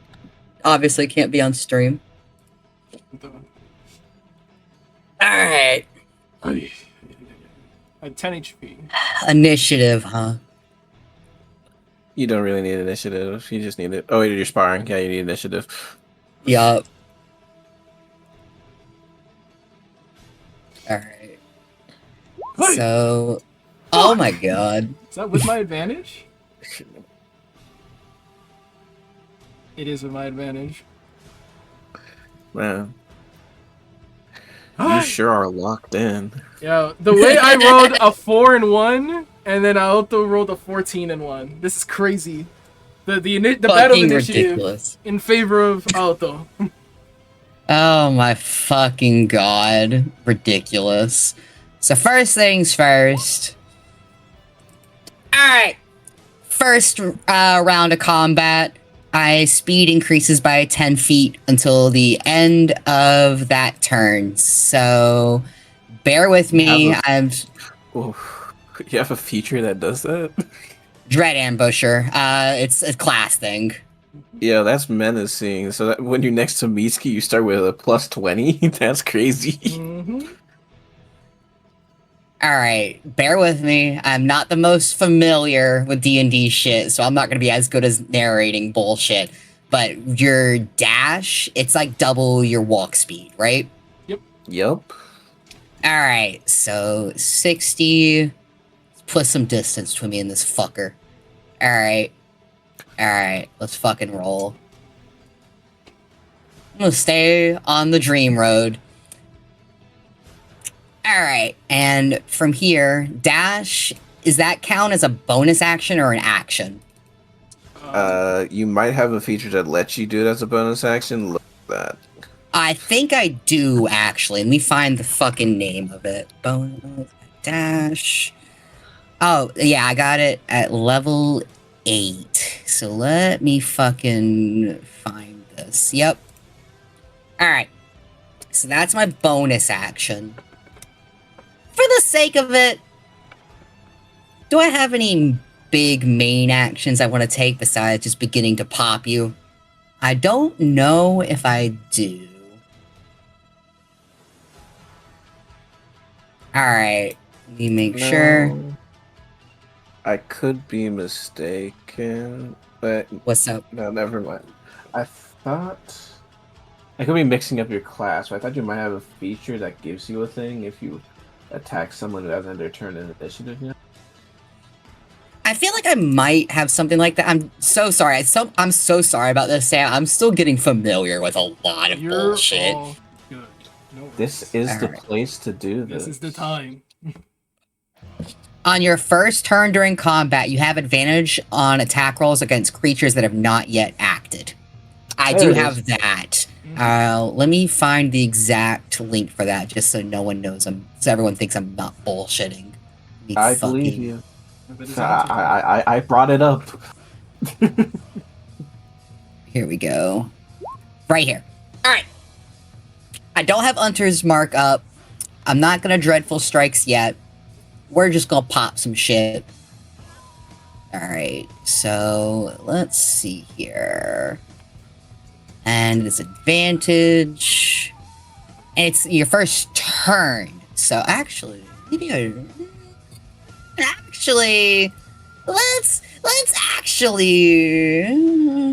we need to pop damage, actually. Yeah, we're gonna do Dreadful Strike. So I'm gonna expend one of my fucking hit dice as well. And I'm just calling that right now. Let's fucking go. Alright. And does that hit?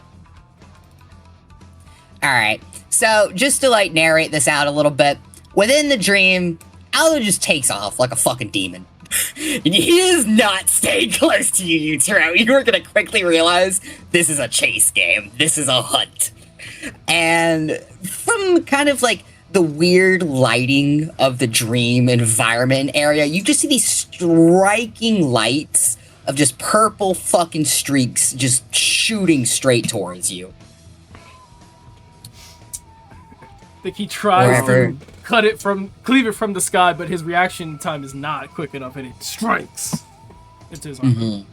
Sorry, question. Okay. Are you using like a custom / homebrew version? Wait, The no, Hunter? wait, yeah, not necessarily the hunter, but you're Gloomstalker, right? Yeah. I was allowed the other edition 2024 of Dread Ambusher. Yeah, I was allowed 2024 version rather than the 2014. Okay, because I was looking at the 24. Huh. Yeah, That's Tyler a permitted me different that. thing. Yeah, I Like, was you I was should be allowed a getting- different thing. Like, you should be getting 3 attacks this turn, but I'm like, oh no. Nah. Tyler just did that shit, and that's how we've been going. Funny time to call it out when I've been doing it all this time.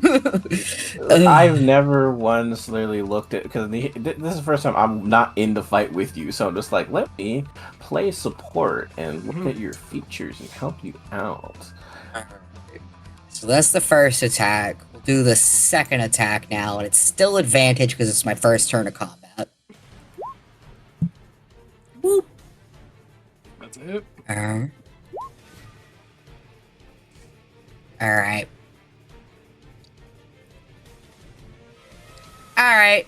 That's all my shit. I use my movement. I use my actions. I use my bonus action. Come get me, motherfucker. He snaps the ends of the arrows and takes one very careful step forward. Like he's trying to check his footing first. Then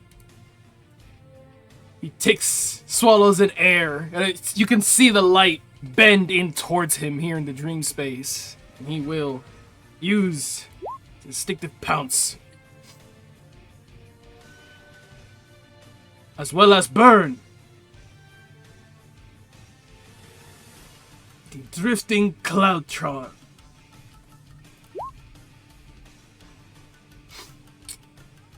Which grants him 50 movement.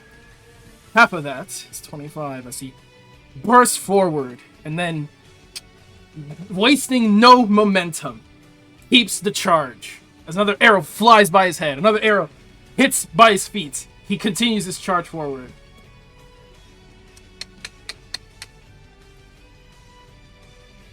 And he will use his bonus action to rage. Very necessary.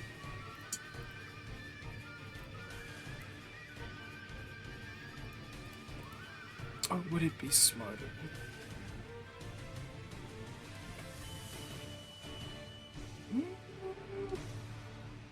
Maybe that would be smarter to do now. I think he's going to. Yes. Instead of raging, he's going to use his bonus action to Inspiring Devotion. This charge throws all caution to the side, because it is the point that I must reach you. Using his reaction to close the distance.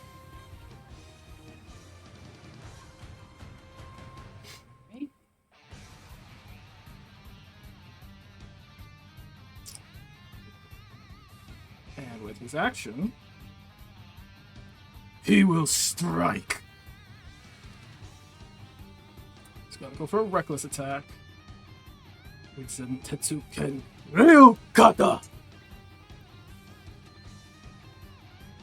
Yeah, that hits.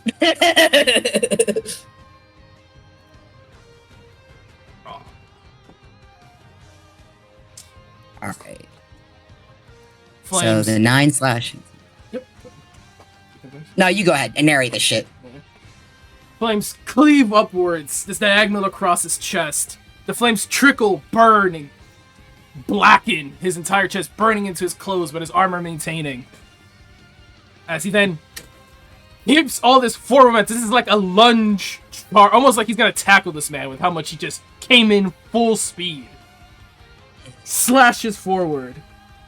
And then he keeps this momentum as he puts his hands on the ground and spins to kick.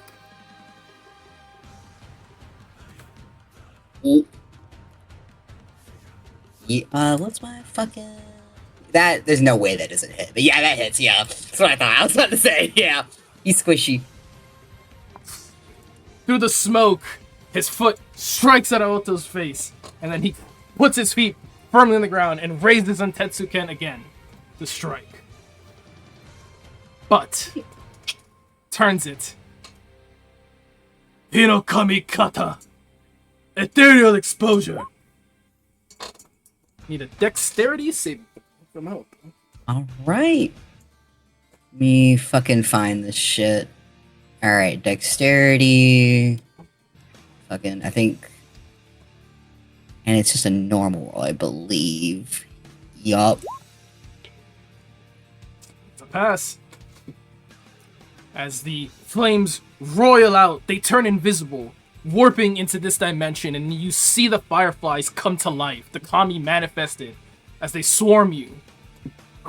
But a quick, slick movement, the shadows enveloping you, it seems, as you move out of the way of the exposure.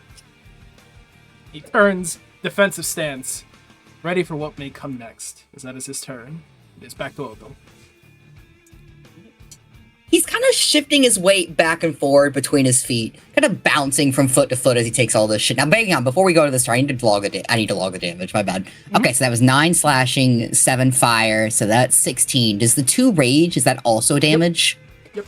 Okay, so minus 18 for the first one. And then minus 7. Alright. Alright. He's gonna... What's by the up? way. Give yourself 4 back. Add 4, because I'm not raging. Oh, okay. Cool. Alright. There is just this sheer excitement, actually. There's something of a weird actual, like, oh my god, my blood's racing. What's up? I'm such a fucking goofy goober. It literally says, as part of the rage, I can do this. So actually, you are taking 4 more damage. Okay. And I just will account for the fact that I am raging. Forgive me. No, you're good. Misread my own feature. You're good. There's such a, like, bouncing between his feet and a lot of fucking movement. Like, okay, I'm in the fucking zone. That attempt, the ethereal exposure, he doesn't just dodge out of the way. There's almost like a flicker of movement. Like, almost like his shadow kind of displaces and kind of twitches out of the way. Like, it's something very strange. There's like a weird deflection that you've never really seen before with that. It's not even him just sidestepping, moving out of the way. It's like, kind of shifts in and out. And from there, let me see here. Alright. So once before the spell ends, you can give yourself advantage on one left and attack roll. It deals an extra 1d8. And then walking speed increases by 30. Now, my clarifying question, because I'm a foolish boy, that's walking speed. I never asked this in other combats. If I take a dash action, does that change to 60 feet? So, yeah, dashing adds your current movement again. So, with, right now, what is your base movement without the spell? My base, like, walking speed is 30 feet. 30 feet? Yeah. Mm-hmm. After you make an attack, it will turn to 60. And then if you were to dash, it would add another 60. I've been playing this wrong. I could have fucked my ski up. Oh my god. I'm so mad. Okay, now I know. Good to know. Alright. So, we're gonna use this. So, first things first. I don't provoke opportunity attacks. So let me make sure I do this right. So we're going to do my normal movement first, and I'm not provoking opportunity because of Zephyr Strike.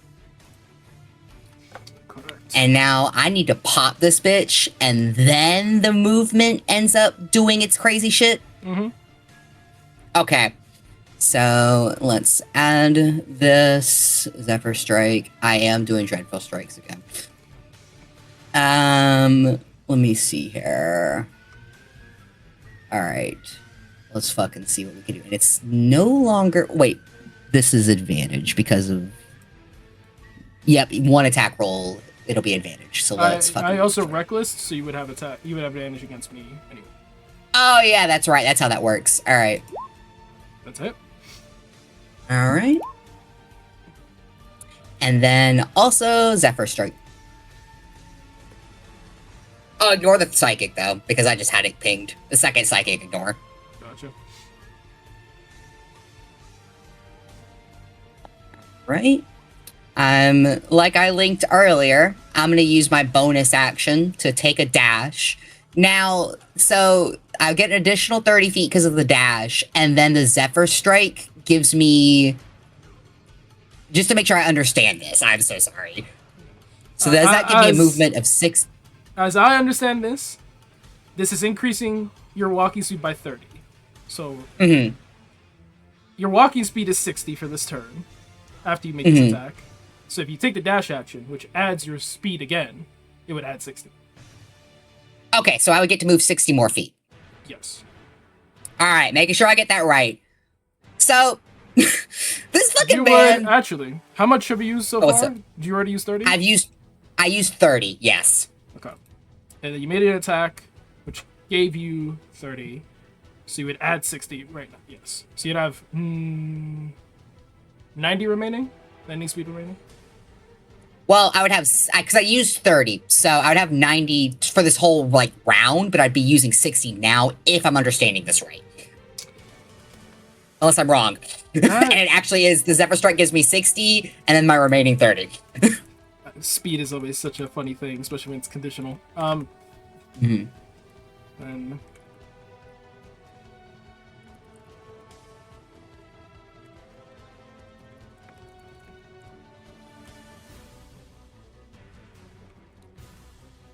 So I'm trying to ponder. This says walking speed. That's why I'm like, what?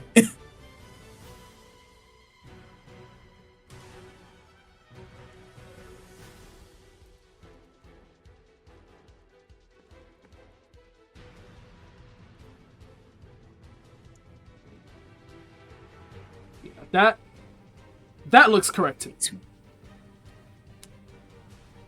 Oh my fucking god, I'm a demon. Okay, I'm gonna take my 90 then. I'm gonna take my fucking 90. Yeah. I remember giving a rogue Zephyr Strike immediately makes them fucking superhuman. I remember that Alright. explicitly for that reason. So, as he just pops a shot into you, Utero, it's like it's a blur. It's like, it's not even like this blur of movement that's like superhuman or anything. It's like he's moving in like echoes of himself, as if there's images they're moving around. There's actually like twistings of fucking shadow. Like the area doesn't look right. He looks strange. There's like after images of him. And then he's far down the fucking path at this point. And now I had my first attack with a Zephyr Strike. Zephyr Strike is no longer active. I'm not doing Dreadful Strikes again. We're gonna pop another one in you. And it's still advantage because of your Reckless, right? Yes, still same turn. Okay. Though I need to make sure of something. I need to realize before I attack you, how does distance work? I'll ask first. I think I'm alright. Do you have the sharpshooter feat? I do not, because I went with telepathy. No sharpshooter feat. In which case,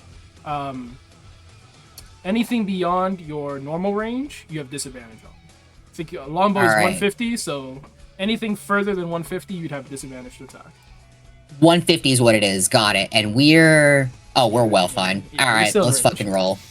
Cool. This is good to know. I'm gonna keep this well in mind for the future. All right. I will play with Zephyr Strike so much more viciously. Mm-hmm. All right. Let's fucking go. All right. That's it. And is that a... All right.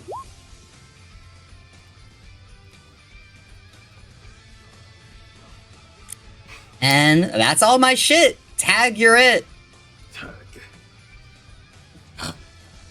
Smokes. Rips more arrows in his armor, but there's starting to blood trickle down his breastplate. Takes careful step forward. 2 more careful steps. Another arrow plunges into his armor through these after images. He doesn't care. And he begins to sprint. So he's going to use his bonus action to once again inspiring devotion. Should have saved my cloud charm for this. I forgot you had Zephyr, but alas, we reap what we sow. Allow him to move. This much closer. Zephyr Strike doesn't end after you make an attack. Still concentrating on it. Which means you still don't provoke opportunity if I were to move closer to you. So I think Yutaro gets this far, slows as he sees Alto knock an arrow, and it looks like he's standing that like a stare down, like he's gonna try dodge this next arrow before he sprints again. And so they lock eyes. A breath. 2. As I think Alto draws, and at the same time Yutaro draws, pulling back on the flames of the Matsu Spirit Blade. Blue ephemeral strings curling at his fingers. And he releases. As he's going to use Ryukata, Flaming Bat. This is where we get to see this. Okay. 24 to hit. 24 shockingly hits. Yes. 3 damage. All right. And you cannot regain hit points until your next turn. All right. I just want to read this for fun because it's my first time really seeing this in combat. This is so cool. This is cool as hell. Well, hang on, clarifying question. Spells damage increases by 1d8 when you reach 5th level. You're level 8, so don't you do an extra d8? Why did it only do 1d8? It's in there. Roll 2d8. Yeah, 2d8 just like terribly. The number was so low. I thought it was only Come on now. 1d8. Come on now.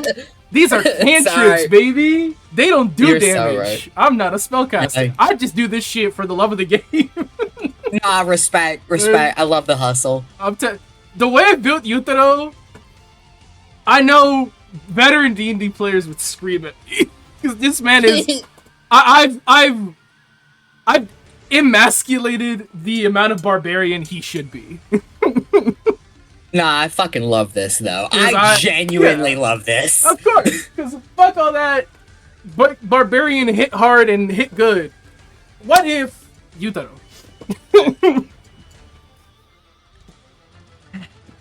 So, for the sake of fucking flavor, this is his first time ever seeing this. He's never seen Yutaro do something like this, and like, yeah, it fucking singes him, it burns at his fucking hands, it pulls at him.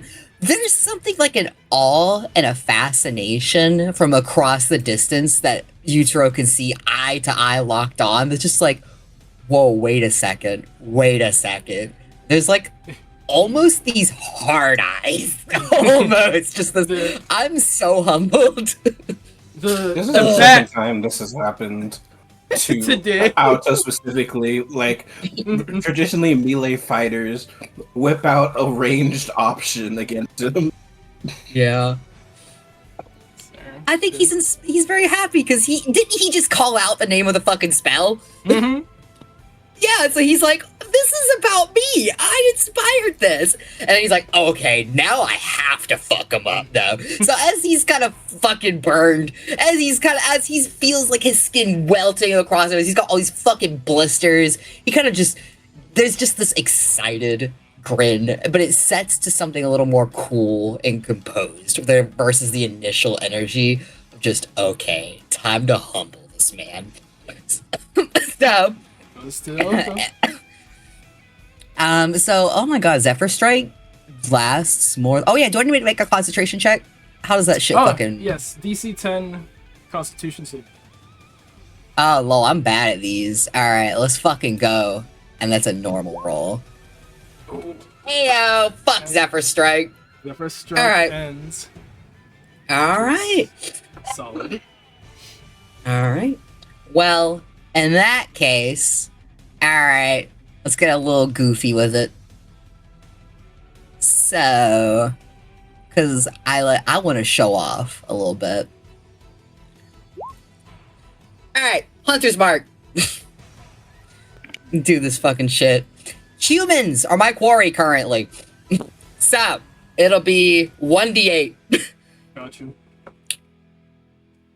I gotta get some distance between this fucker. I'm not gonna Zephyr Strike currently, but for the sake of flavor, it's not like literally scaling shit, but let's say he's kind of like pulling himself up like a fucking incline, trying to position himself intelligently, trying to fucking go... I guess I'm going to the corner of the map, lol. You bet your ass I'm using my full movement if I get it as a bonus. Well, no, Hunter's Mark. 30, I can't do that. So, actually, let's go into the trees. I'm not climbing the trees, but I'm gonna position myself in here. Kind of aiming between them, looking at you for all this fire and flame all fucking around him, the environment of the dream just lighting a blaze to set down. And let's pop a bitch. Alright, so Dreadful Strikes. And making sure I'm not missing anything. Nope, no. Well, you're still enraged, right? Yep. Alright, let's fucking go. Hits. Alright. And alright. That's the first one. Let's turn off Dreadful Strikes. And let's go again. I'll ask real quick. Does What's up? Auto have something else that gives him advantage on attacks? It was just the rage. It was nothing else. Do I need to change it? Yeah. He did not reckless that last round. Oh, I thought that's why I asked. My bad. Oh. Sorry about that. He's still raging. No, you're but good. He did not. Oh, that's how that works. So we'll go with the. How do I want to do this? Do I need to re-roll it without advantage, or we just want to? We take the first number. So the 27 and 18 are back. Okay, my bad. Sorry about that.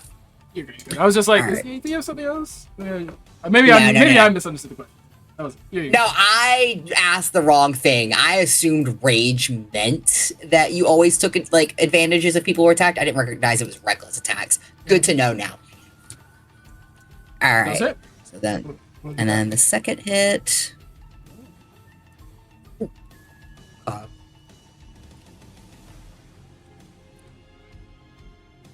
All right. I used the bulk of my movement. I used a bonus action. So kind of like from between the fucking trees, there's those same fucking just crazy fucking purple streaks. They have this like the shrill kind of screaming noise with the very first hit. The second one, like that one kind of just presses into you, and there's like an uncanny kind of feeling as it kind of like presses on you, kind of a little disarming, maybe a little paranoia inducing. The second one though is just a brutal fucking puncture without any of that kind of psychological strange impact upon yourself. He's doing his thing. Pew pew pew pew pew pew. You get the idea. Find the layering under his armor. Bolt strikes right in between that fold. You see him like recoil back at that last attack. Snaps the arrow again. This man is porcupine. He's got at least 6 arrows in his armor, snapped halfway. Goes back to him, right? Yep, all you. And his march forward resumes. He's gonna use his inspiring devotion. Last one he has. Close this distance. His reaction. Reaching out to draws Zantetsuken, the blue flames roaring out. Ryukata, Dragon Dance. That's a hit. Oh! Oh! Oh! I'm about to get fucked up! Flames recoil out, the leaves singeing. His onslaught continues. He is recklessing, I should say. Okay. That is a hit.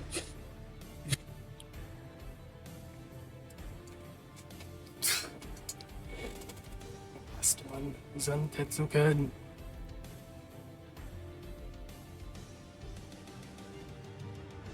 That is in fact a hit. Oh! Alright. He marches forward. You see the anger in his eyes, the Tommy blazing behind him, the light refracting.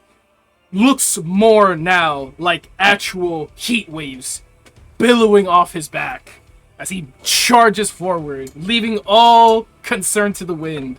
Another clear bolt strikes him in his armor, but he doesn't let that stop him. Dragon Dance, the flames roar in front of Aoto. Through the flames, he grabs at his shirt and pulls him into a knee in the stomach, drops him to a knee, and raises the other blade, putting it towards his neck. I don't know if he has any way to come back from 0 HP. Does he? No, he does not. No. And levies the blade to his neck. Huh? He is stark still against that blade. He is knelt before it. and he just kind of exposes his neck in this sort of ridiculous exposure, subtly presses his neck against it as he simultaneously bows his head. There's a slight nick of it along him. Kind of fucks up a little bit of a scarf, actually.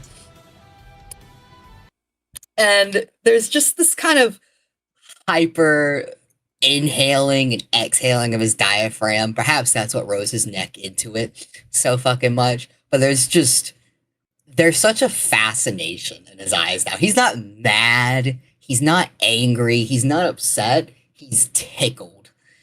And he's just, honestly, he's singed. His clothes are fucked up in the fucking dream. And there's a grace of a tongue across his lip. Yutaro, breathing in and out this heavy exhale. And then he smiles.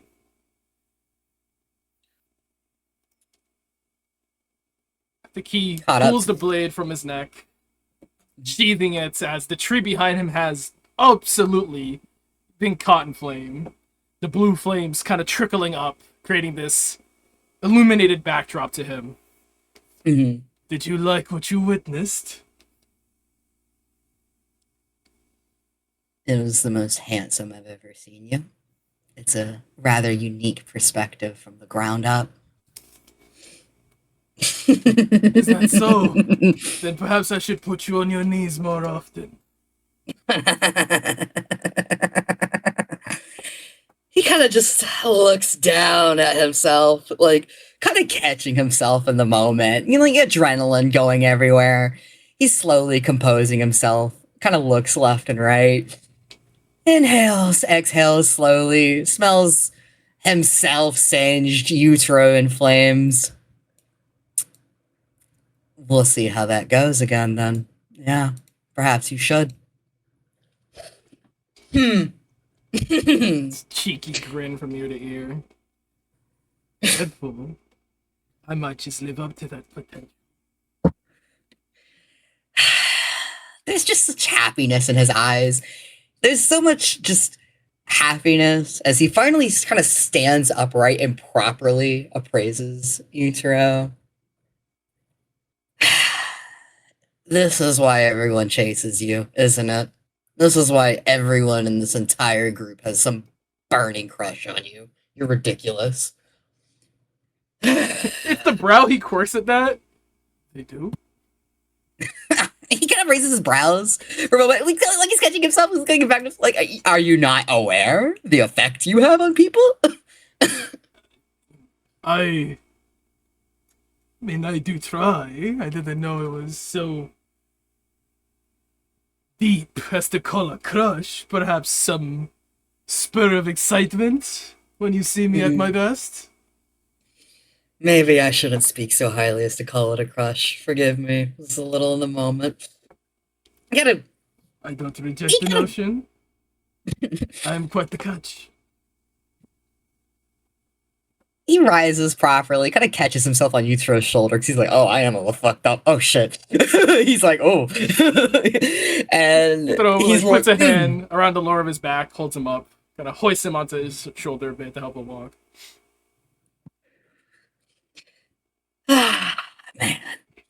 Man. He like kind of rubs his hands up and down his face. You're an excellent marksman. He like looks down at one of the plates that is like caught on the top of the arrow that he snapped off. He didn't manage to like snap it all the way so that the plate could keep rolling as he moves. I did not think you'd find such an opening. It looks like he snuck the arrow underneath the plate. And it's kind of like holding that plate up. That one stung most of all. Tongue across teeth. Were I any less tough, I think that would have pierced my heart. Truthfully, I got a little bit too playful with this.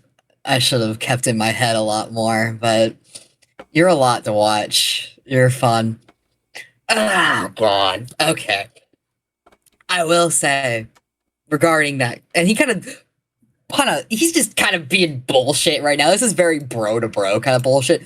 Finger to fucking Yutero's chest. Quit trying so fucking hard to impress people. You impress everyone enough as it is. All right? Quit being in your head about that shit. You're good at this.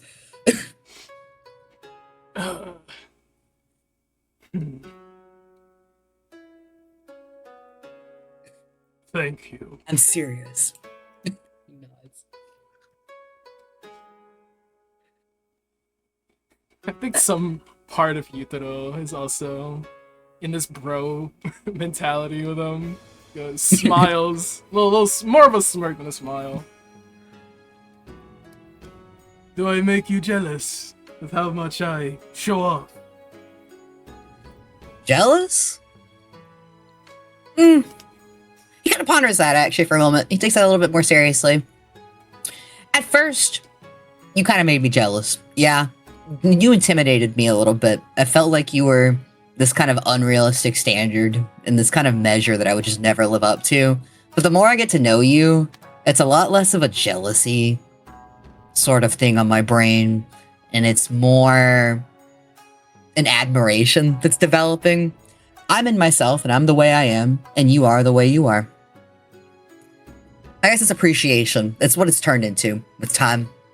He's talking so much more casually right now. Normally he's very like put together and kind of like, you know, speaking the right words, he's just talking now. He's just babbling and he's excited. Somebody sees Yutaro here like, oh, I thought you were some expectation that like I had to reach. And he kind of like puts his hand on just like, me?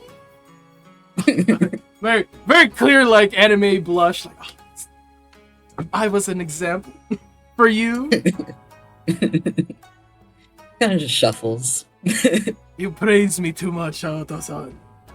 Though you also do correct me for my stupidity. We have a night ahead of us, don't we? Kind of wish we could just stay here. Just sighs, considers the sky of the dreamscape. Fuck, I'm not excited. I fucking hate being in crowds. I hate it so much. You'll be fine. Worst case scenario, if it gets too overstimulating, you can always take some opium. Yeah. In this moment, he kind of just ha-has. He deflates a little bit. A lot of that kind of bro-to-bro energy dies a little bit. His eyes kind of go downcast. That was my intention. Yeah. Huh? That was a joke. No. Is His it? head. It's... He kind of just looks at him, like, blinks. Yeah. I'm serious. I mean, that's... my clan. That's often... I mean...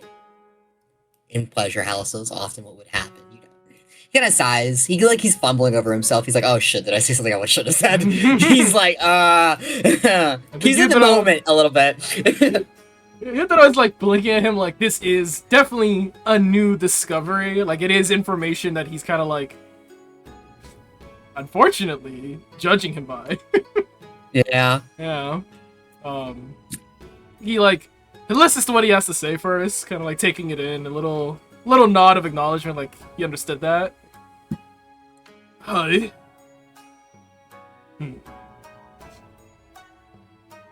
Fuck. He kind of just slides his hands down his face. Fuck. I guess someone else should know this. Fucking hell. This is... not... I didn't want to ruin the moment. I don't want to... He puts His a hand voice on starts to Aoto's fall. shoulder. Please. I did not mean to cast shame upon you. It's just something I didn't expect. I suppose I should have been more considerate. Like blinks at him now, as if like something in his head's turning. Yeah, hi, the Bat Clan. This is not atypical. It is legal. Bat Clan's duty is to regulate such an affair.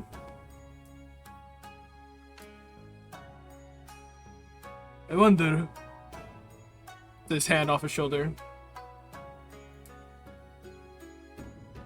Were you fearing some kind of retribution for this? He actually looks very puzzled at that. Like he's taken aback. He kind of blinks. Retribution? Your reaction. I can understand it being a bit more personal of an indulgence, but you seem as if you're trying to hide this fact.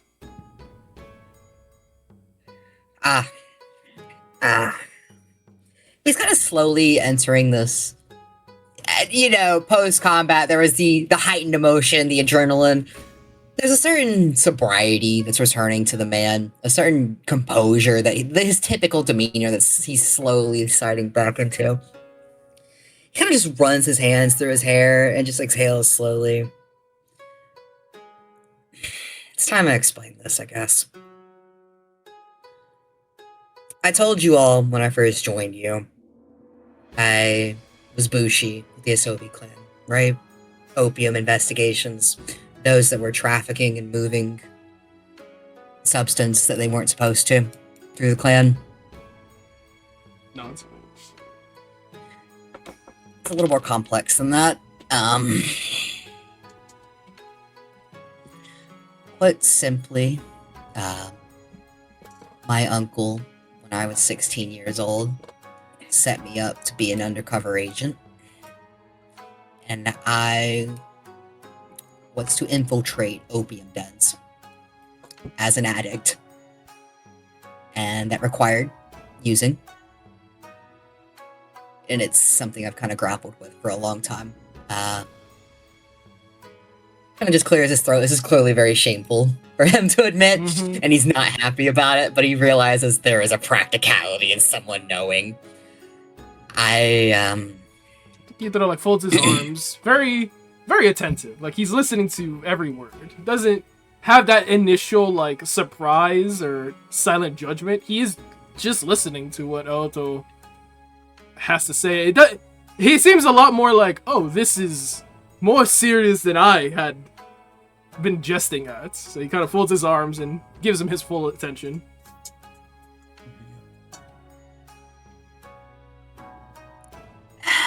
It's something I've grappled with for the entirety of my adulthood. This, to stay clean, especially since I've joined the magistrate. I had a pretty bad experience right before I was sent off to join you all. It sometimes makes me feel as if I was banished rather than risen to some honor.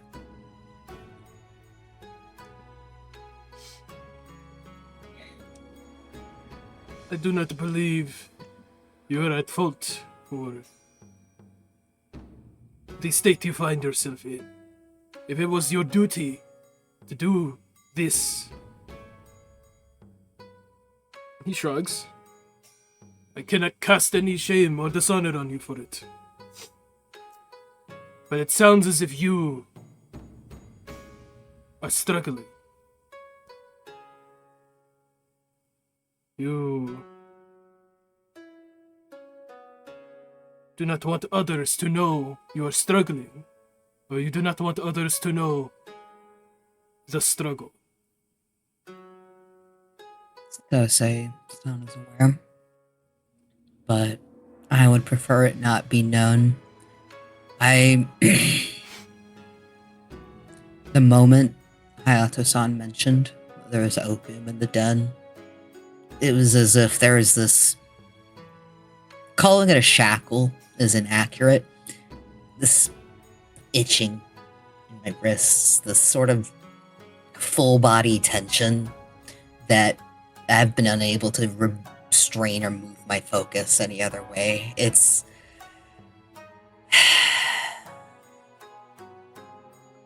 I need to get out of my head, and this has helped a lot. But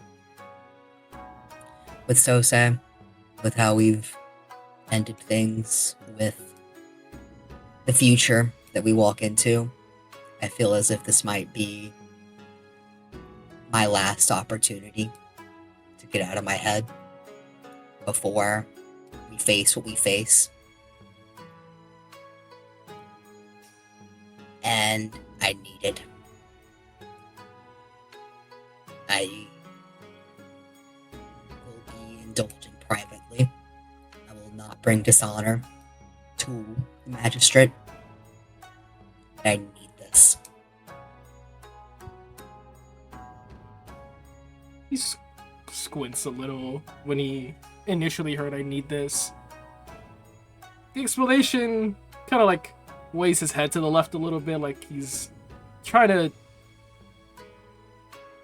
really give value to how much that is true. Like, do you really need it? But he seems to believe he needs it. Yeah. But the objective reality or not, not objectively know it. He's convinced he needs it.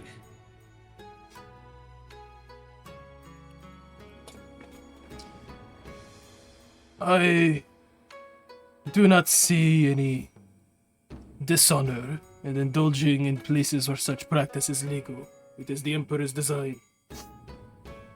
What does concern me is your self-image.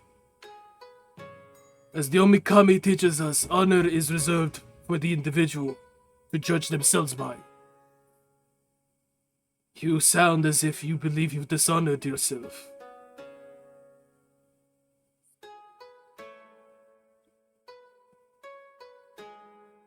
I have. He accepts that. Kind of little nod. I understand the sentiment. You can do everything by the law, as the Emperor ordained it to be so, and yet your actions still linger.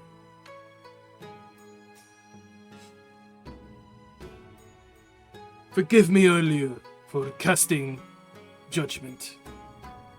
I believe my personal opinion is negligible. I see it merely as a reduction of one's attention. I've never experienced it, so I do not know other than what I have witnessed, and I could say sake has equally influential impact upon the individual. I merely fear for your safety. I would never have expected opium to be poisoned, particularly against one kind of individual.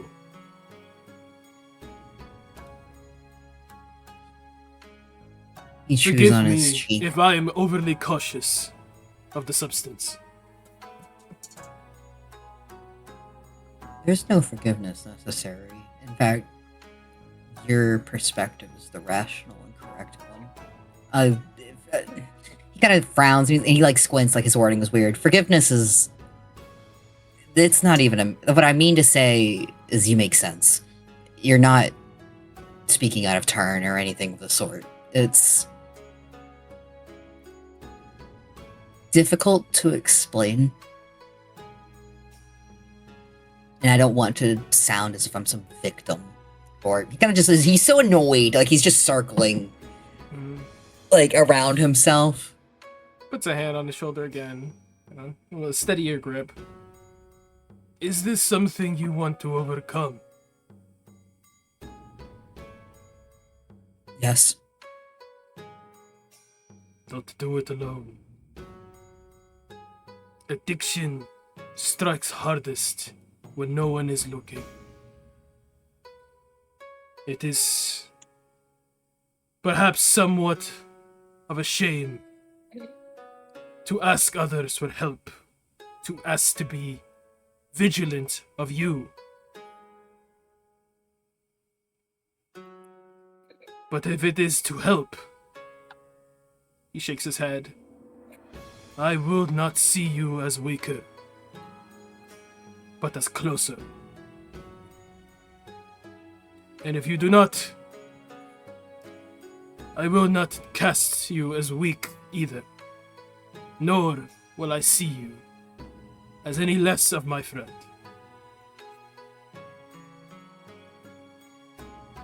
He actually pinches the bridge of his nose, and it's an expression that looks so odd considering what Yutaro just said. Like, ordinarily someone would pinch the bridge of their nose if they were angry or frustrated. It's more a matter of this is difficult to hear for him, but he's not stopping it. And it's a little bit of like, he's not reacting properly because it is clearly a little bit of a more intense subject for him. He sometimes has this pattern of having irregular reactions to things when there's a little bit more emotion involved. Like, his body language is completely telling a wrong story, but I think Yutaro, knowing him as well as he does, can tell this is kind of just heavy for him. Mhm. And he's trying to center himself. He finally says what he actually means. Says thank you. Very quietly. Don't tell Hayato. Shakes his Please. head. No. I understand discretion is important for all of us. I know very well. Take your time. Find a path forward. Whether that is you finding no shame in your practice or achieving control over it. Don't stop looking.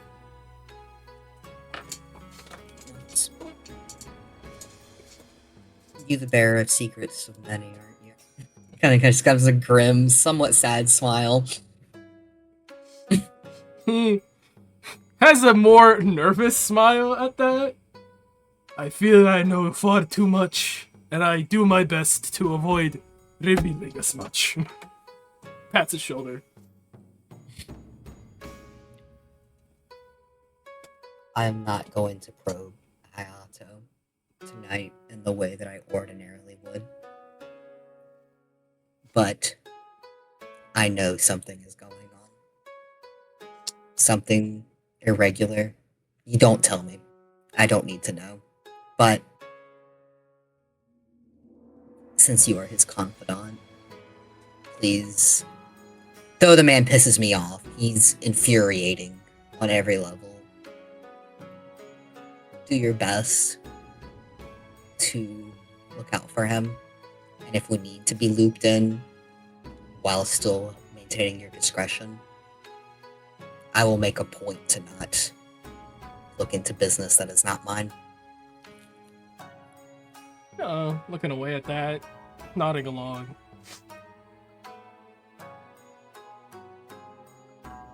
All I can say is that it is personal, and I'll leave it at that.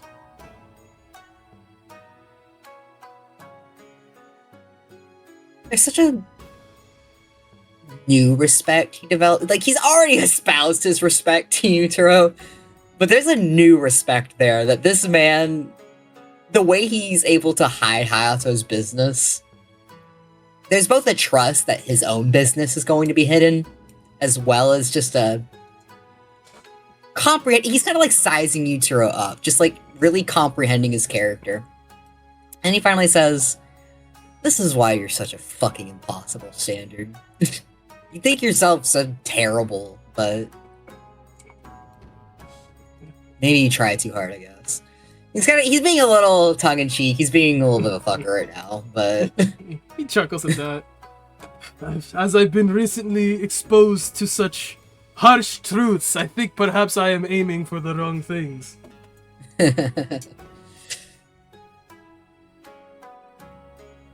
I did hit you pretty harshly earlier.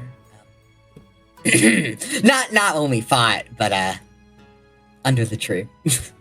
So, And when we fought. Yep. And when you hit me a bit harder. I had to. He said, Well, whatever lies ahead, for you, for me, for all of us, to the extent that we can, I've been working to try and look out for everyone here, kind of in my ways. And you in your own ways, I see. Kind of just smiles. Let's keep up the good work. Yeah. Meets his gaze. Hi. Genuine, earnest affirmation. Little pulse of heat from him.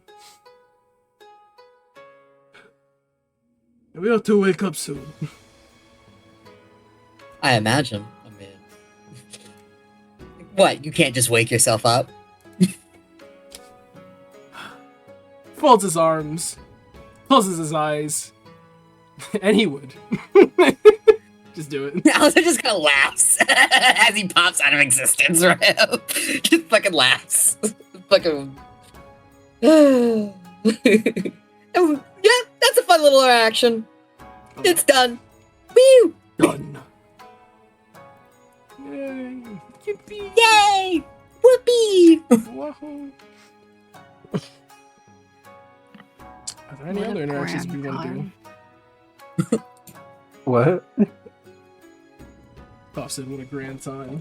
I was like, "Are there any other any other interactions people want to have?"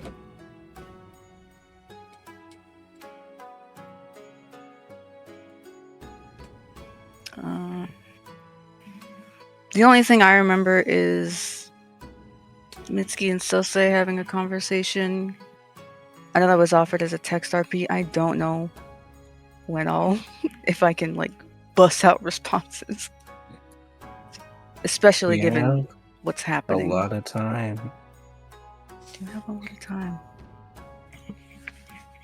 Lito, are you RP'd out tonight?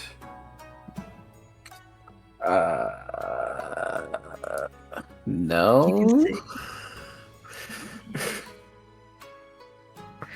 That's the thing I wanted to do. I got aired on, so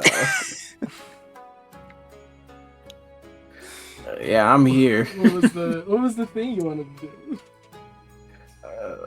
The landlord is supposed to help put up some sound panels, Okay. but then I also wanted to build a desk, or not a desk. It's a nightstand, which I bought today. And then it hit me with you need a hammer, a Phillips, and a flathead. And I'm like, well, shit. Let me ask my landlord. Yo, can I borrow these things? Aired. So, Damn. I'm here, sans nightstand. Sans sound panel. But,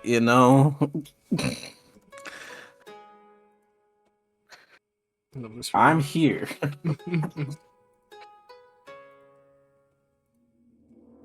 Tough. I am also here. If you would like.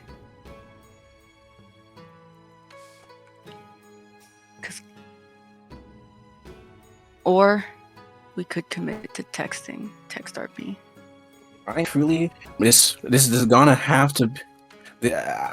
If you don't think a text RP is gonna work, but for this, if I don't even recall what this was supposed to be about, but I can pivot as would be very in character for Mitsuki.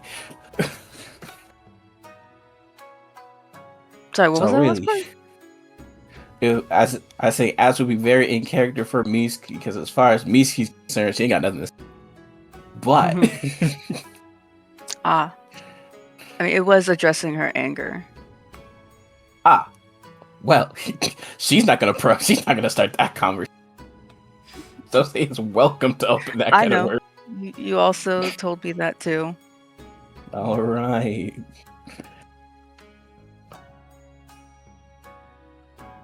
Oh God, canonically, is Debbie Sosie's catching Mitsuki after this? That's hilarious. Okay. That is what I was thinking about. All right. What a time to address anger when you're more angry. When angry. She's out here in her room trying to recenter herself. Here, so sick. Oh my God. Yes, so Knock knock, it's me, your best friend. Just kidding. Knock knock. Well. It's me, Sachiko. It's my best friend.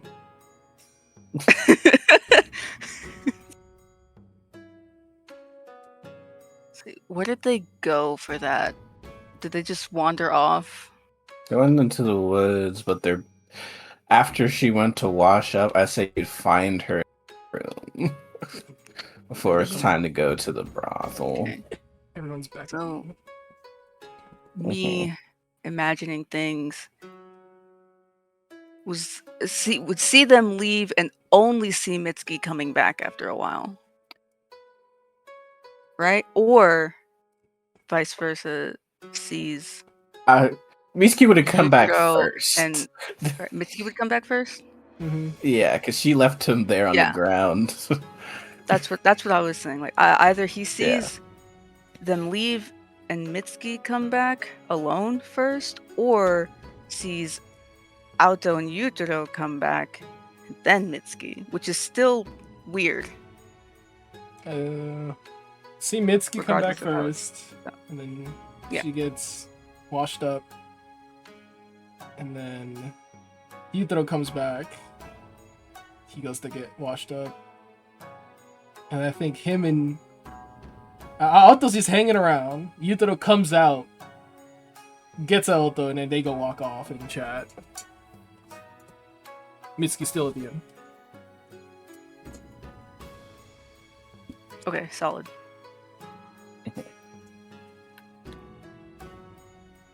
I guess he will go to Mitsuki's door. Room? Yeah, I'm trying to pick. it is a room that has a door. This room has a door. He'll knock. Yes. We reply after a very short period of time. May I come in?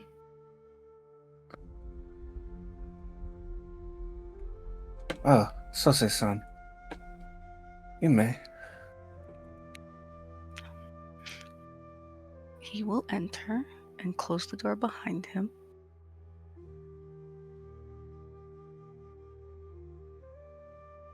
How What's the- was... You'll see her there, she's sort of sitting there in her room. There's no candles on. Her hair is down and In her the fucking robe is dark? up. Yeah, her hair is down, her robe is open. You could just see her wrappings on, and there's like a fresh, barely treated wound across her torso.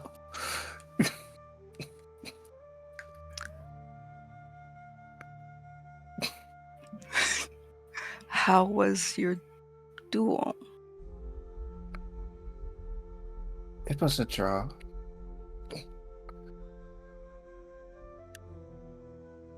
I see.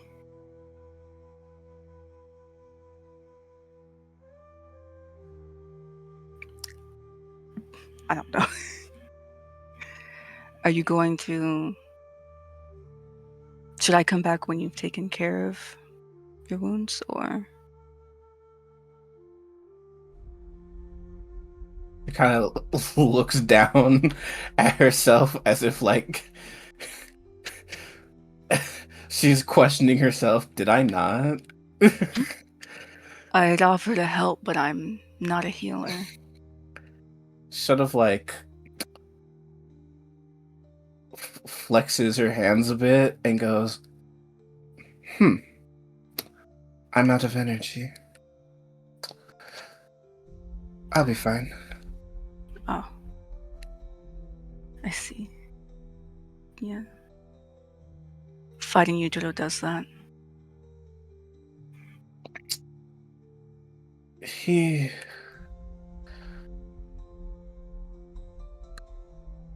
I could deal with most of his strikes. There was just one that I was unprepared for.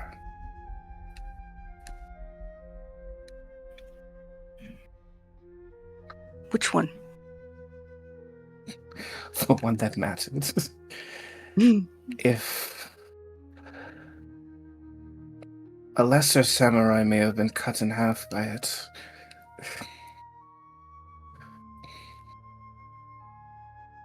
He's going to sit down across from her, wondering if we're still talking about fighting.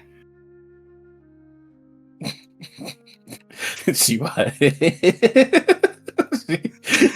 She's not ready to probe that other shit yet. My fault. It's me and my big head again.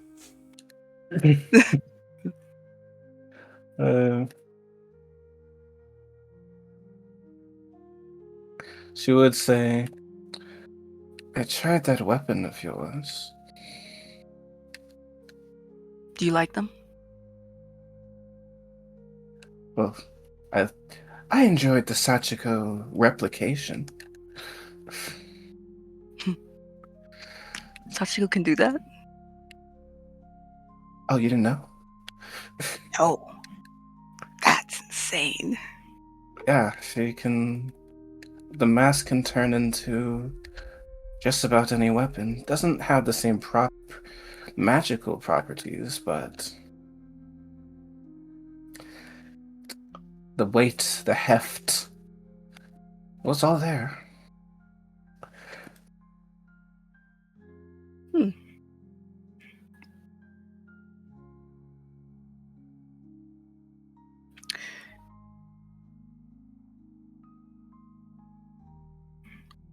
Would you like them? Huh? The blades. And then what will you fight with? I can use anything. She gives Sosei such a it's almost a glare, but it is a stare.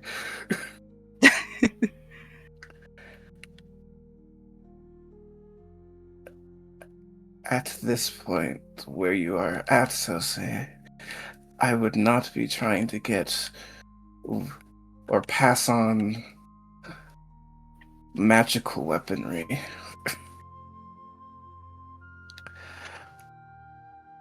There's nothing wrong with sharing. We can talk about it another time. That is Very not well. the conversation I came here for. Oh?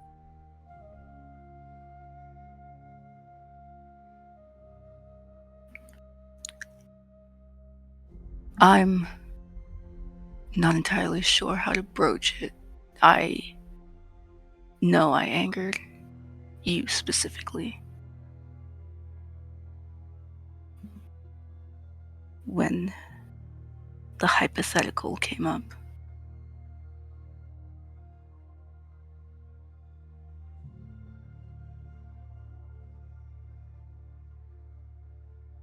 Yes. Did my anger confuse you? No. It's very understandable. It is one of many regrets I have when my mouth opens and stupid shit comes out.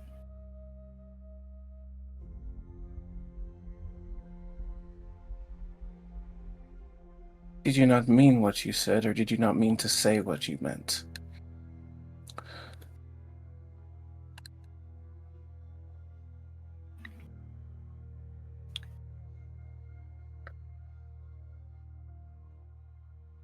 I get frustrated. And I say the wrong thing. Or where I should have kept my mouth shut to begin with.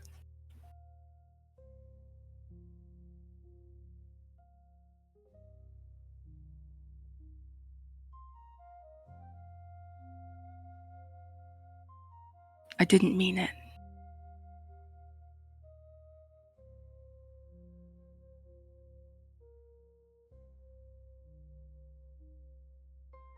Are you saying that that was a moment of weakness for you?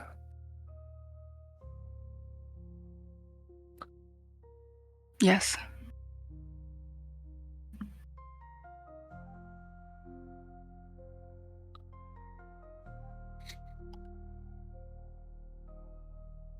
She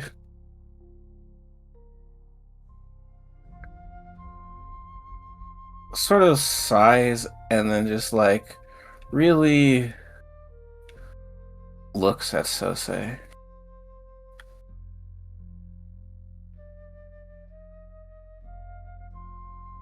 Why are you telling me this?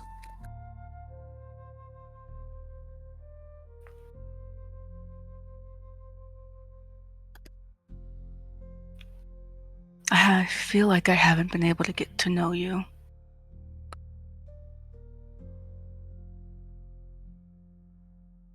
Like there's constantly walls popping up.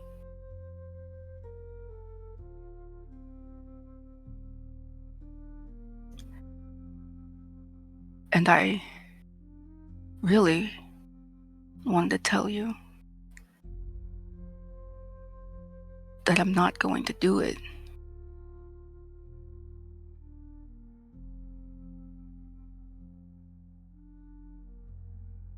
Oh. In the event that Yutaro Sensei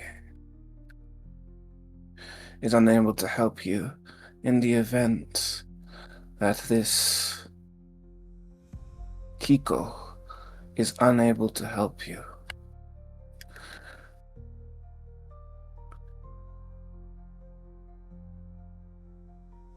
in the event Yotage's solution is unable to help you, you still will not return to your blood magic. No.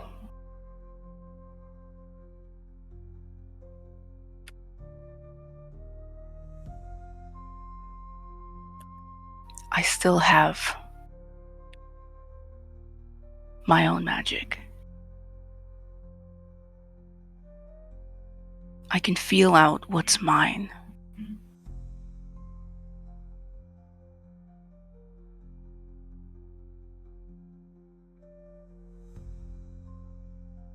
You do have a powerful set of eyes.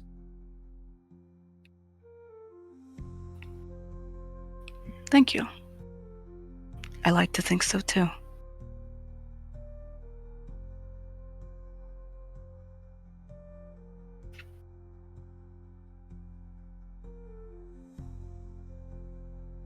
I suppose when you're born with such gifts, why ever be tempted by this?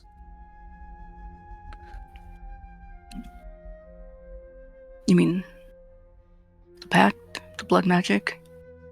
Not the pact. The pact you had no choice. The blood magic. That was taken away from you.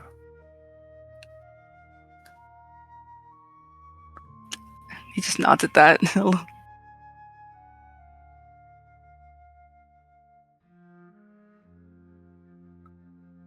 It was easy.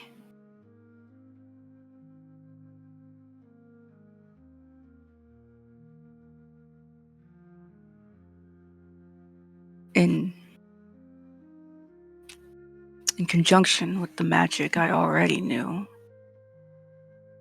I've been doing it for years.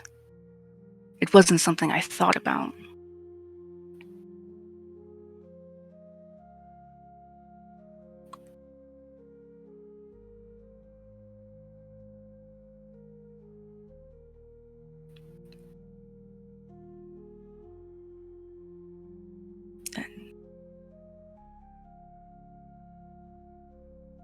That's not a great answer,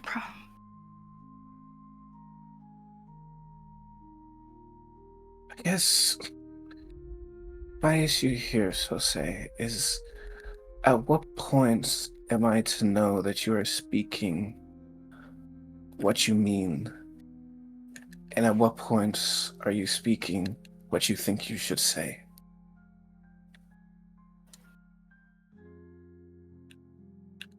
He sighs. That is definitely something I've been grappling with.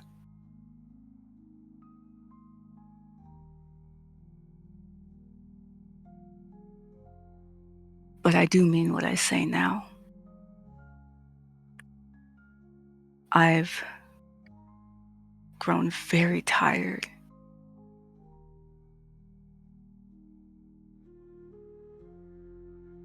of not knowing what I want or what I'm going to do. I still don't know what the future is going to hold and how that'll play out. But I do know what I am going to do.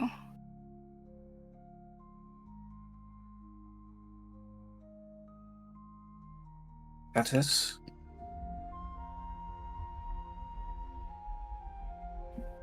Sorry, what'd you say? And that is?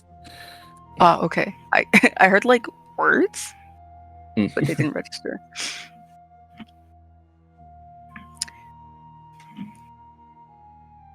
I'm going to get very good at whatever Sachiko's dream training is.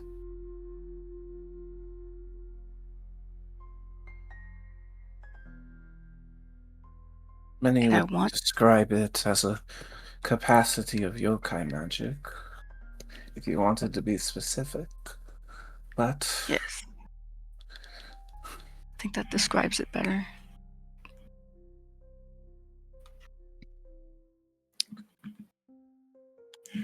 Because I think there has to be more uses to it. well, if those are your objectives, then you should definitely spend more time practicing with the one who's best at it, if that's not awkward for you. It's kind of like looks away a bit. Why are you looking away?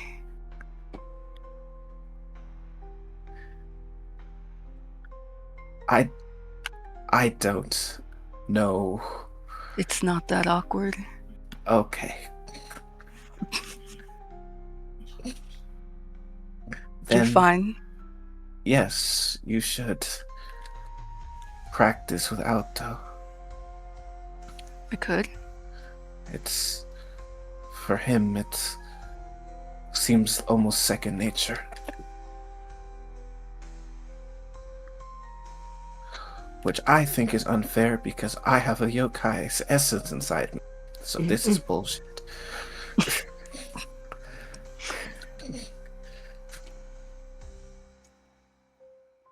There's also Sachiko.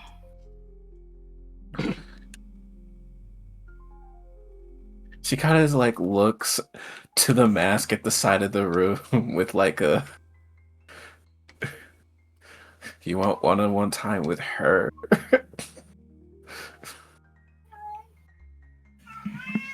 Stop. I mean, she is the one teaching us everything. I suppose. Do you wish to borrow the mask? I would love to borrow the mask. Alright, I'll hold on to the swords in exchange. Sounds like a fair trade. Mm-hmm. Good deal, good deal. We can swap between each other. Okay, yeah. Mm-hmm. Whenever you want the mask back, I'll get the swords back. Yeah, yes. Here. Nodding in agreement. No, it's not. This is fair. This is good.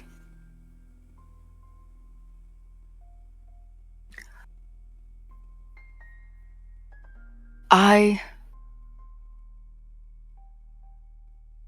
don't know what the extent of with it is. But I am connected to. Ooh, what's that man's name?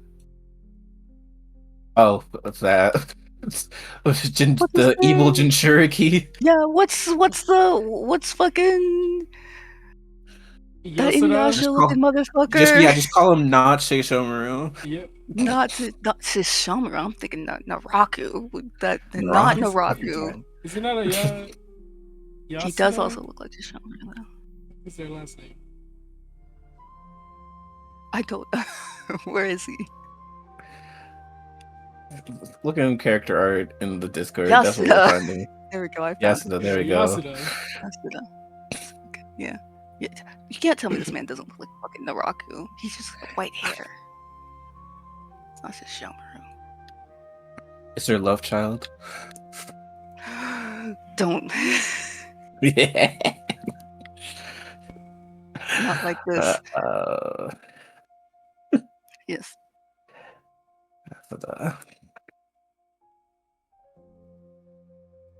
I know Hayato was relaying things. That was the whole point of seeing through my eyes. Yeah. I have some rather personal questions for you that All right. if you wouldn't mind answering them.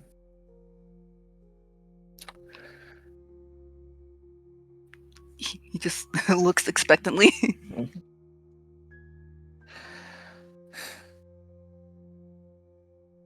When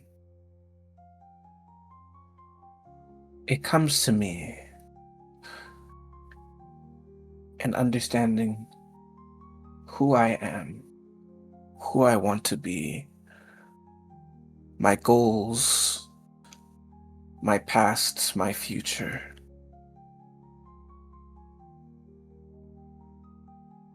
A lot of that, if not most of that, stems from my family and how they molded and shaped me. In your case,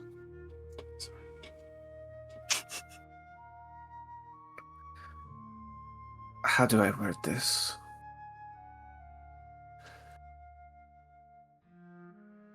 Are you okay? Hmm? Is that the question? I suppose I'm skipping several to arrive there. Am I okay? Your goals, your aspirations, by your family, you were molded for a purpose that you now reject. Well, I still don't know what that purpose even is. Was. In either case, it seems fairly apparent you're no longer moving in that direction.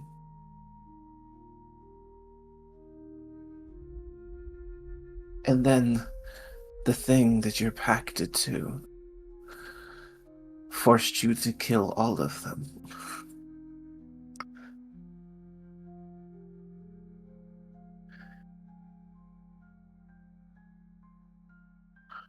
That is true.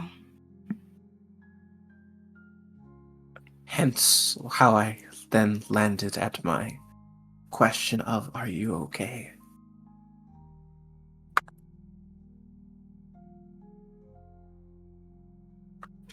Has anyone asked you that? No. And I'm not.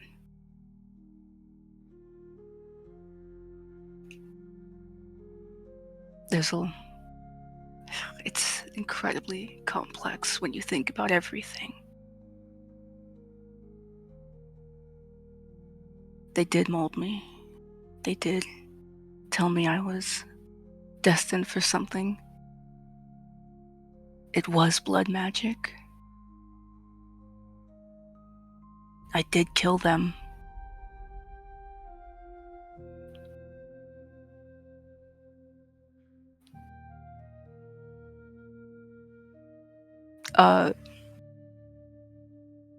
That was about the breakup. Yeah, man. We're not talking about the breakup. No, for sure. I was like, also not okay then is the issue. Go on.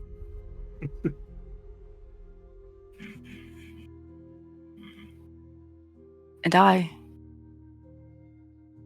did love my family. I didn't just kill them, I killed my brother, the servants.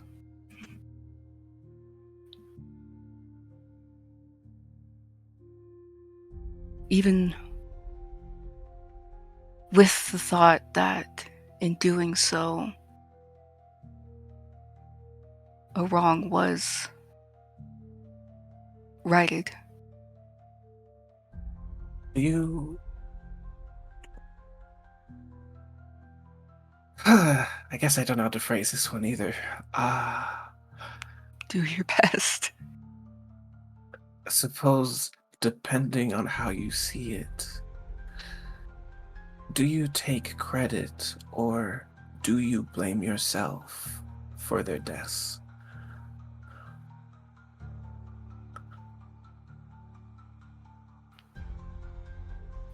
I suppose I blame myself more than I take credit for it.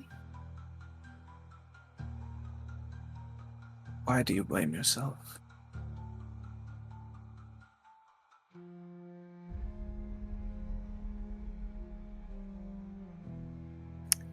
If I had better control of it then,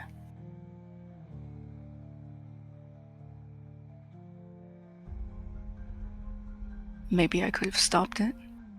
But If you had better control of an entity that a man has been struggling to control for hundreds of years, you would be so unfair to the child version of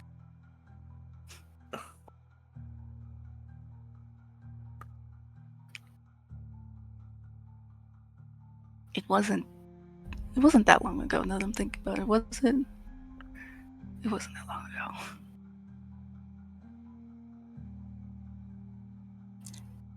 Hey, Sam, how long ago was it?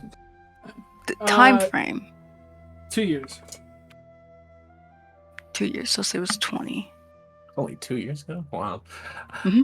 I was in my head, this shit happened a while back. 2 years? The incident on Mount It's pretty Tarume recent. was, I think, 3 years ago, which is when he met Sosei. And then a year later, the shit with his family happens, and that's where Yutaro finds him. And he's like, yo, Sosei, what the fuck? I gotta get you out of here.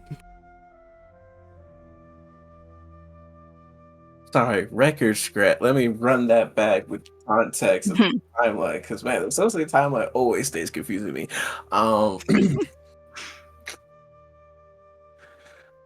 You would be so unkind to your past self.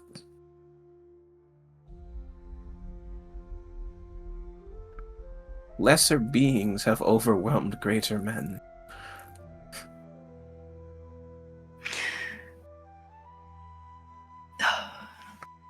He bites his tongue. Speak.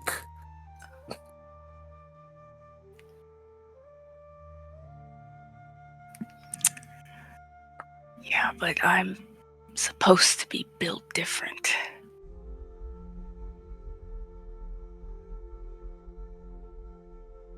You're supposed to have the capacity to be different. You are not complete. None of us are. Not yet.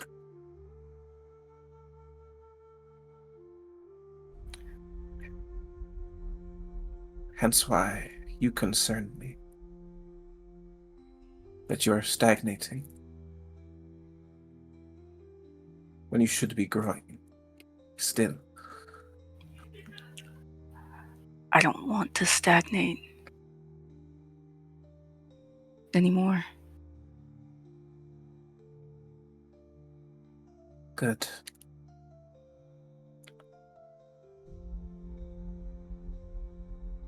That's why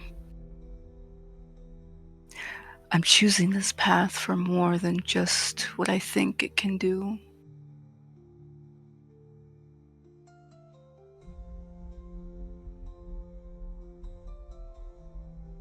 There's no getting rid of the snake inside me.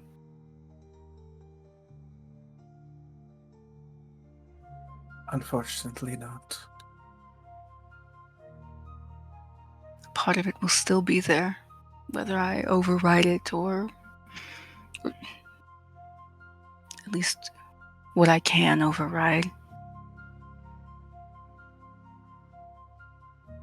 Well, let me see if this might help you. Let's entertain some hypotheticals. Let's say this Kiku can help you. How will you use what she teaches you? What will you be looking forward to gaining? How will you stretch your legs? How will you be as strong as they said you are supposed to be?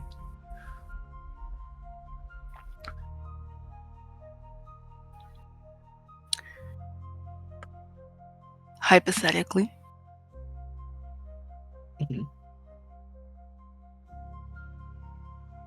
I think there's a way to still diminish Yasuda's power if I can connect to him. If they can find us, I could find them.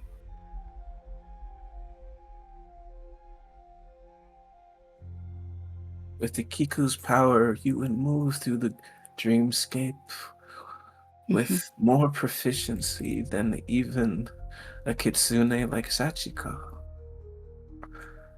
It goes deeper than that. Go on. I've been sitting with this for a while, this hypothetical. Have I ever told you one of my favorite foods is eel? No. Part of it is how difficult they are to get out of the water. There's a technique you need to catch a serpent that can so easily slip through your hands.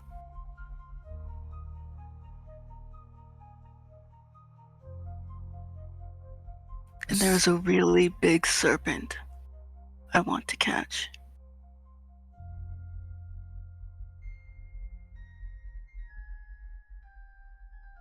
So you want to use the realm of dreams to bring Don't say Yamamoto. it. Shh. Oh. He can hear you. Well, he won't say that, but there's a there's a specific way he just sort of shushes to let her know he could be listening. Just a piece of paper that says Orochi is watching. Did you notice how like the room got a little darker?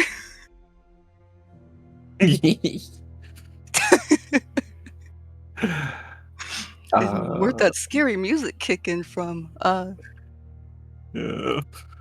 Fucking Mitsuki will take his cue on that and then go, You intend to bring him to heal using the realm of dreams.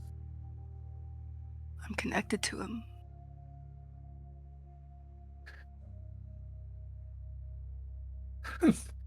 What an intriguing hypothetical. Now, the next hypothetical. Let's say it doesn't work out with the Kiku. Tomoe doesn't want to play ball.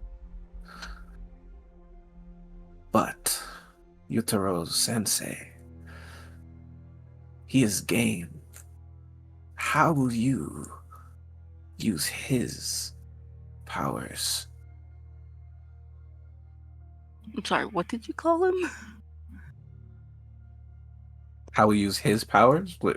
Oh, I could have swore I heard Mitsuki say he's gang. Oh, he's game. Game, okay. Yes, not gay. Game. Damn, you heard it here first. Yutaro, not gang. Tragic. I'm sorry, it was just locked in my brain of Mitsuki saying the dragon though. He's gang. Damn Dragon Clan. you. Game. I see him. I'm dapping him up. It's on site. That's Ryu blood right there. It goes deep.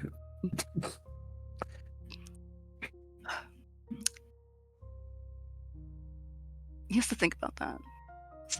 I'm not sure. I'm still not sure if Yutaro's sensei can do much. Hypothetical. Okay, hypothetically, me trying to remember, okay, he spent enough time with Yutaro to know what the fuck his sensei taught him. What did he teach him? There is a ritual used to appease the fire god. It is called the Dragon Dance. If you invoke parts of the Dragon Dance specifically, like if you alter the ritual, you can get the kami to dance with you. And these are the different dragon steps. It is a way to control fire kami.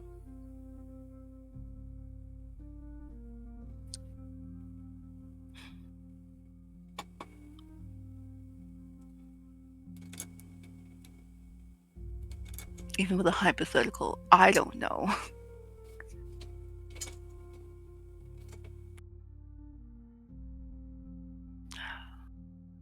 Some character. I don't know.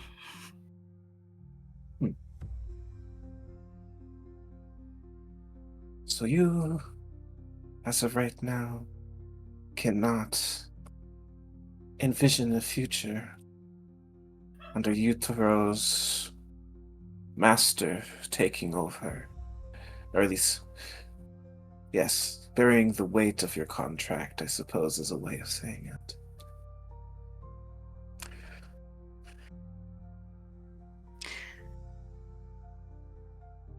Yes, Yutaro is more hopeful on that for the both of us.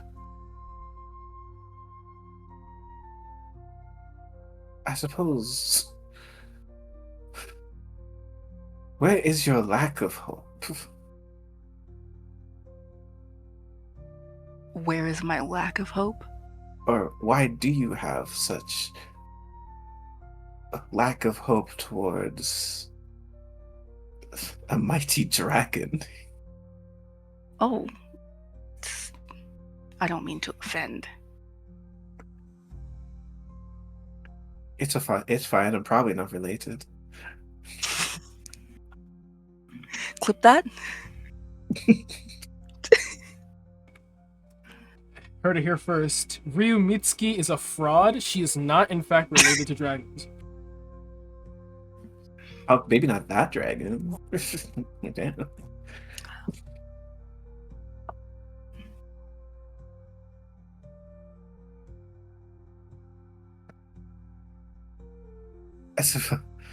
I just asked, what impresses you more about a Kiku than a dragon? Because she's bad. No, I'm kidding. He doesn't say that. I know that's right. Anyway,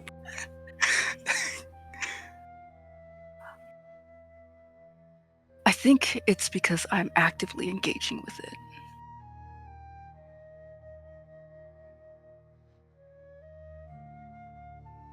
So because you could see or touch it outside of special circumstances, you think it weaker. I didn't say that.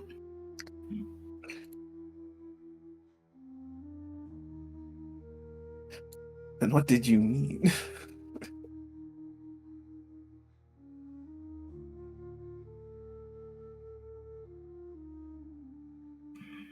What I know of from Yutaro's sensei and his teachings are through the teachings Yutaro himself have taught me.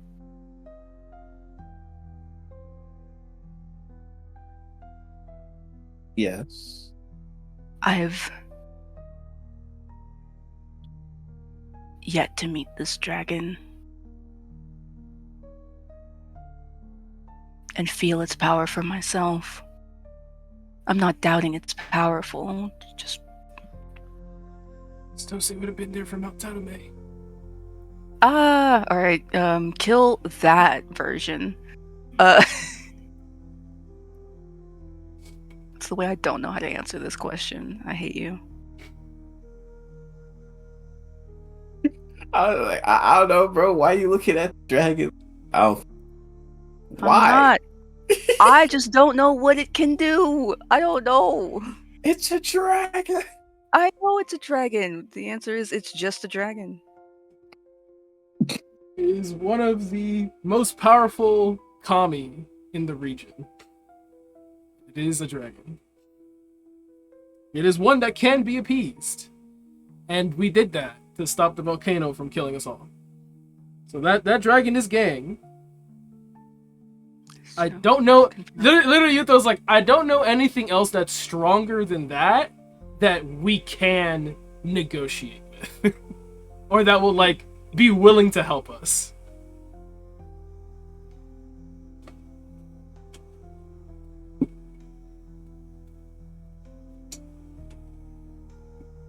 And I'm one of his pupils. Oh yeah, there's no music, by the way.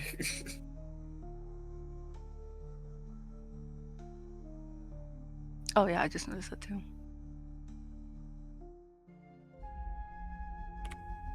My fault, I minimized it. Alright. I'm gonna sit here fucking forever thinking about that. I don't have an answer. Not even a hypothetical.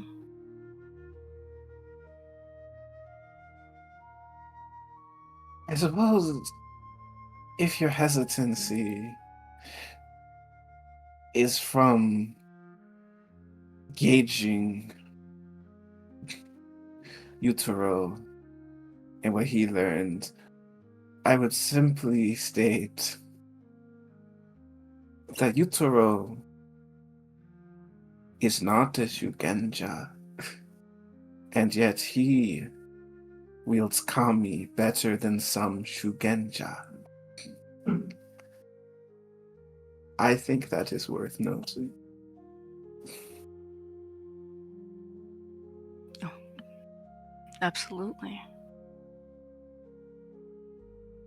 I both dread and love fighting him.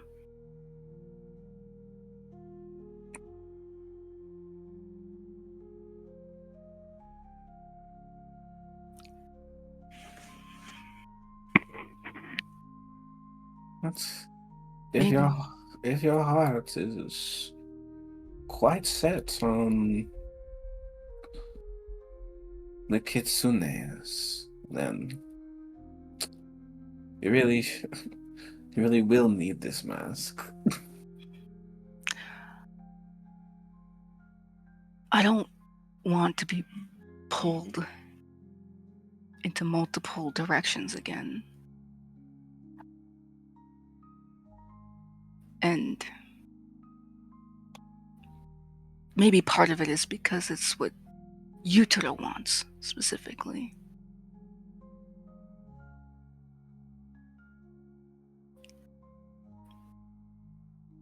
I find myself doing a lot of what Yutaro wants.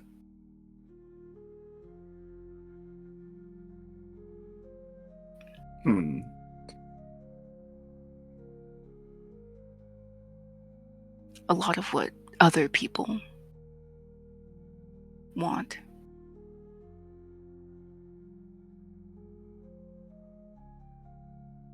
And now you want to do what you want.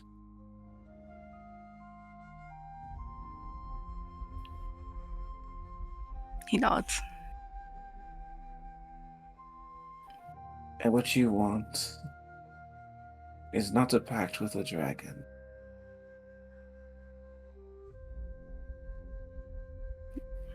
No offense. I'll try not to take it personally. Nah, this is straight personal.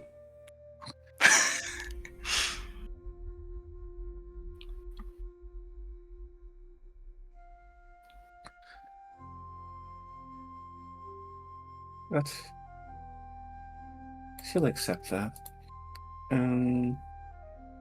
Well, well, it seems your heart is set far before it needs to be. I have thought about this for a while.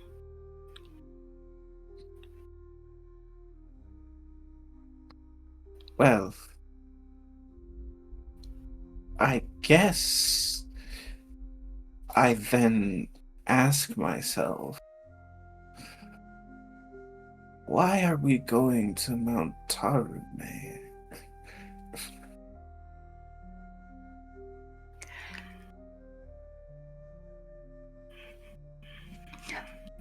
Because Yutaro wants to.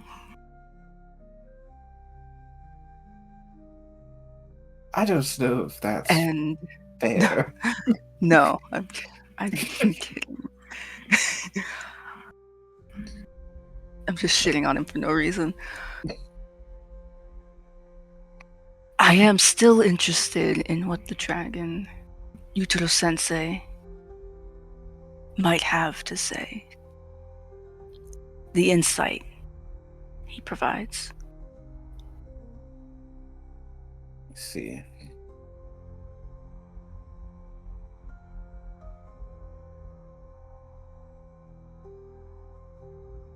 He probably I still- holds a treasure trove of it. An ancient, powerful dragon. I would assume so.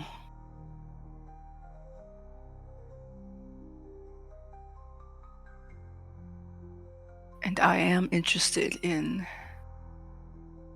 those insights.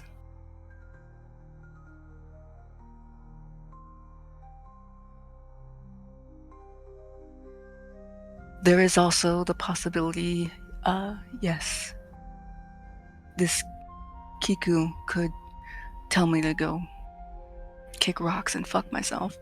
Yep, that is the one that I'm thinking about. It is very possible.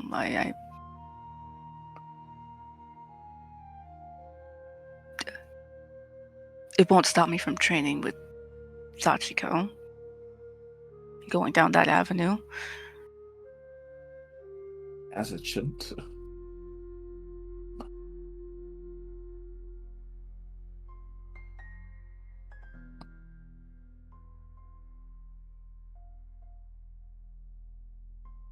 This was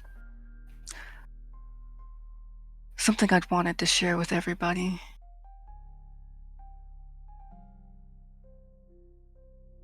Definitely worth sharing. Probably not I while want- we're in This Mm, city, I don't know. Something about this place. Something seems off and I can't figure out what. yeah, I think that's just Scorpion lands, though.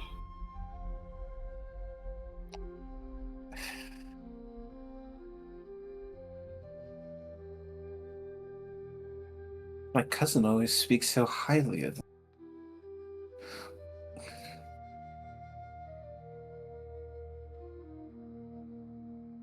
Me trying to think if I've heard anything good about them. Probably Probably. not. Probably not. I don't think. I don't think he says anything in response to that. He just makes a face. I stayed silent. The face I stayed silent with type vibe. Most people looking at the Scorpion Lands like, I better watch my back. And Miski's like, my clan champion loves it here. I think that says something.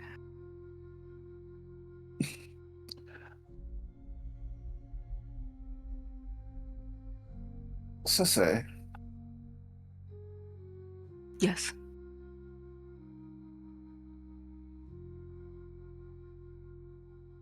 I have another potentially intrusive question. I love intrusive questions. You've known Utero a long time, right? Yes. Actually, wait, of course, or why even know this name? Who is Kimiko? Kimiko. Um.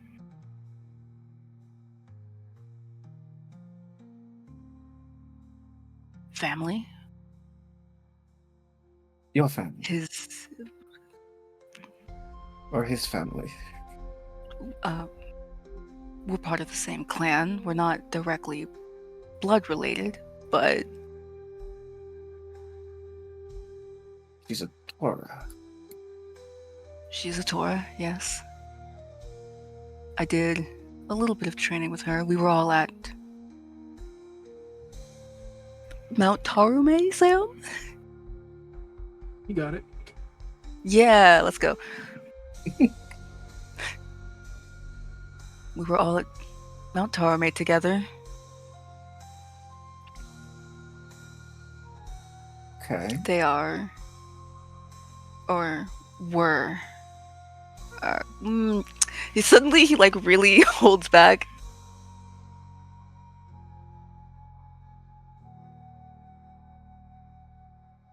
Real eyebrow raise, like what? What are I you mean, holding back? What? they were sweethearts.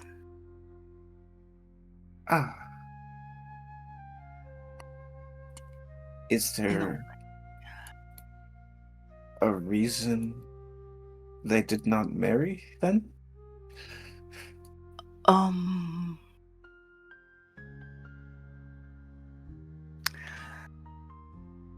oh, this is not not my business to share.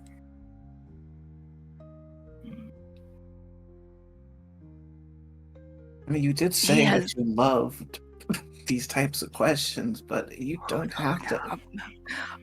about me. Ah,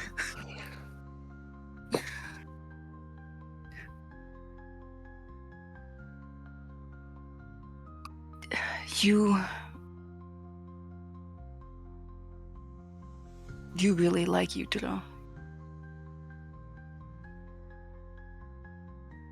I don't think that matters now. What did you say one more time? I don't think that matters now.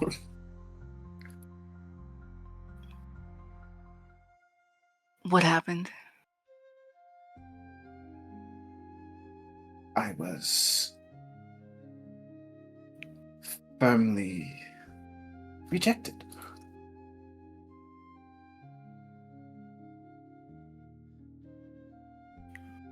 Sose squints a little. He doesn't look directly at Mitsuki. He like looks to the side, like he's squinting, like he's calculating, like rejected of what? Because I know for a fact Yutaro would not turn Mitsuki down for, you know, a good time.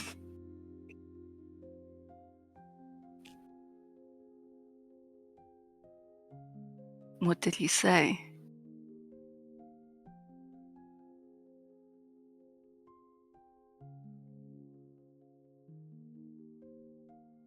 What did Sam, you can say? you can you remind me of the quote? Basically, I deserve Fuck. someone more. You deserve someone whose convictions are not faltering like I am. Okay. That I deserve someone whose convictions were not faltering. Like his were. Oh. I see. I see. He looks annoyed. What do you see? You asked for commitment.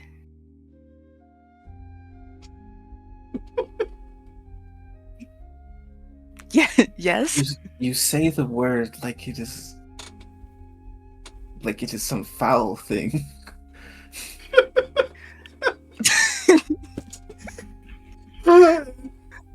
You really massacring my boy. I'm sorry. Listen. As you were.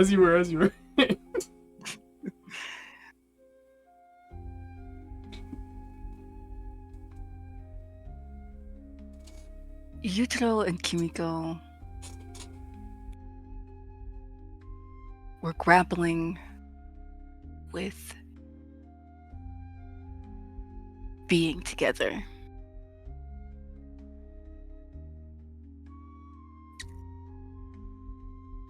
What is there to grapple?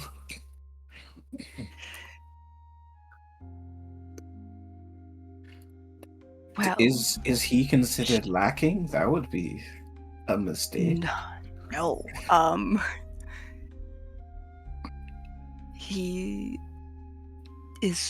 was. I should just say it. I agree.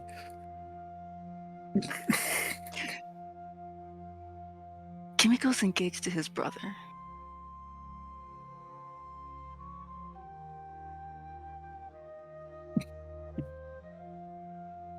Blink. He wanted to do something great in the hopes of overriding that.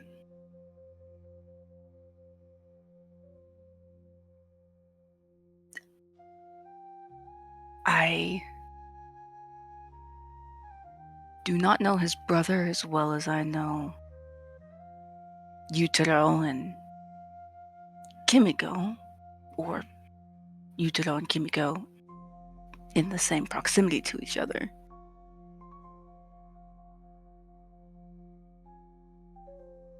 They had something very passionate and very deep. From Yutaro's tellings of his brother, he certainly respects and cares for Kimiko a lot, but there is not the same level of want.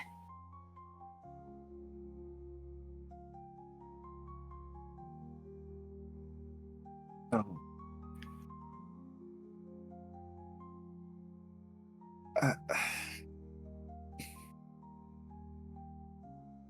It is also something I really fucked for him before you showed up.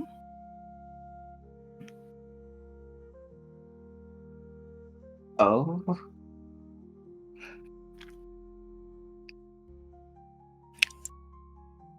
another instance of me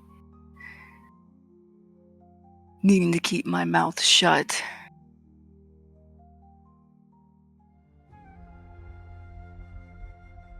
But I ended up telling Kimiko at the same time as everyone else about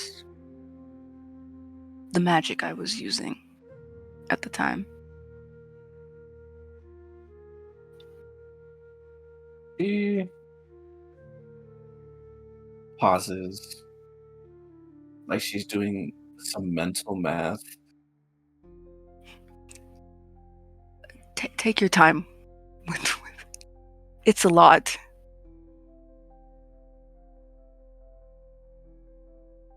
You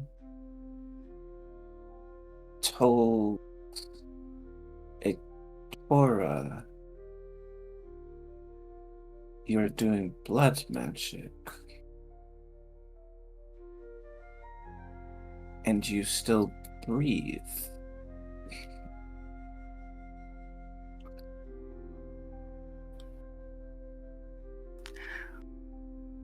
We came to an agreement.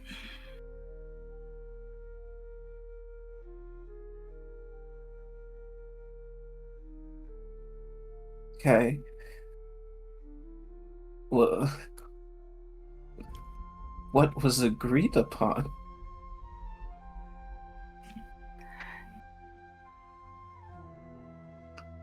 Me having to remember the specifics.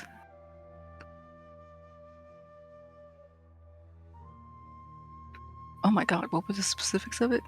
It was that Sosei had to... Sosei had 1 year to return before Kimiko and be completely free of any blight or signs of blood magic in the spirit.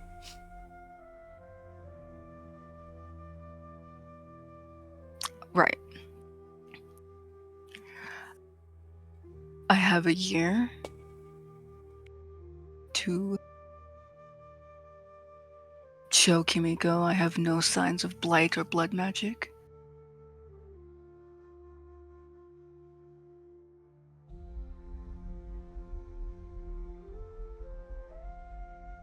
Before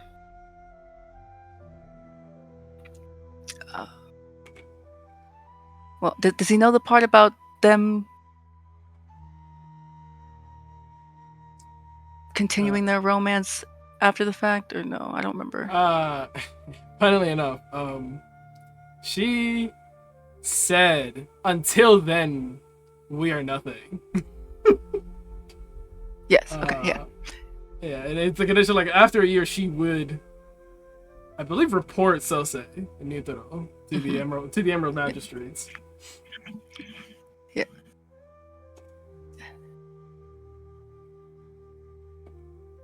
A year for that,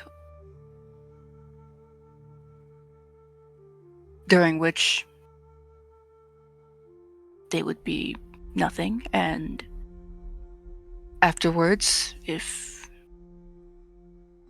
there is no change, she would report us. Yutaro and I.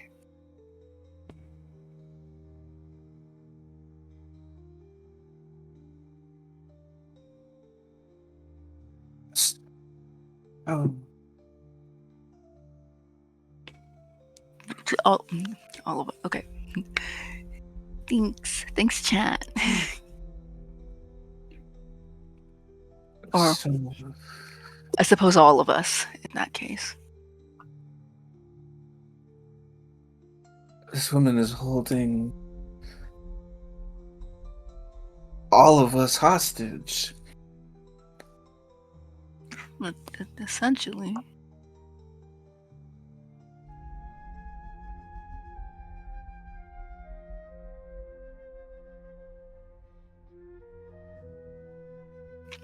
I think so, but it's whatever. Me looking at chat.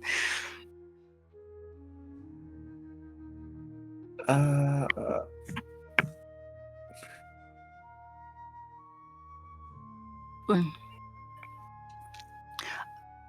I suppose she, It's been a while. Right. I think she told me she would ask me to commit seppuku and then report us if I denied it.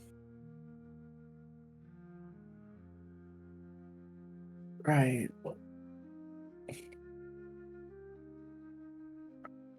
Um.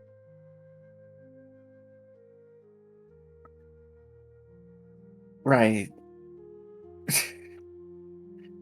She's like processing information,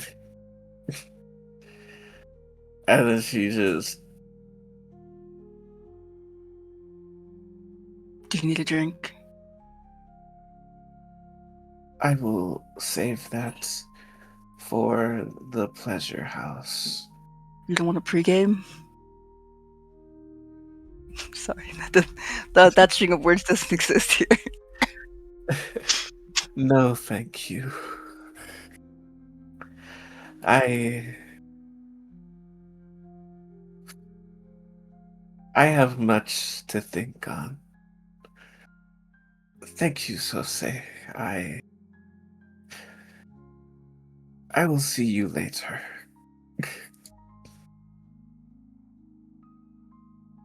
Are you sure? Yes. I am sure. I'm sorry. Really. Why are you sorry? It's a lot. It's a lot to think on. It's a lot involving these complex emotions. I'm not sure that you know which part I'm thinking on. You say that, and no, I don't. Which part are you thinking on?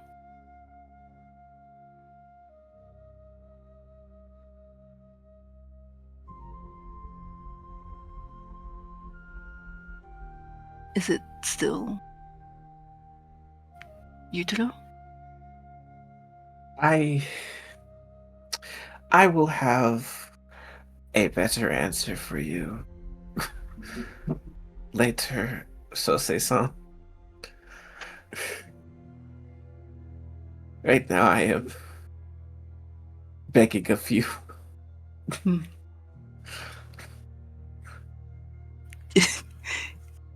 He just looks at her a little bit longer. You're right. You're right. I shouldn't make you beg more than you already have. The expression on her face as he says that. I must assume I must not have heard that correctly. She has the expression of I must have misheard that. He's getting up. I should leave you to think. Yeah. You should do that.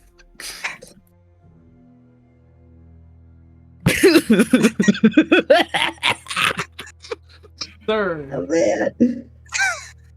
you run towards death every single day proudly. Every day. Yeah. And it doesn't stop until death takes me in her cold, sweet, beautiful embrace. Oh, it's oh god. Oh, so sick. It doesn't That's so stop. Oh, so sick. That's quite a metaphor that you used. Her sweet, cold embrace, huh? Yeah. Or his. Nah, we I think we have an ice queen in the room that's ready. I think we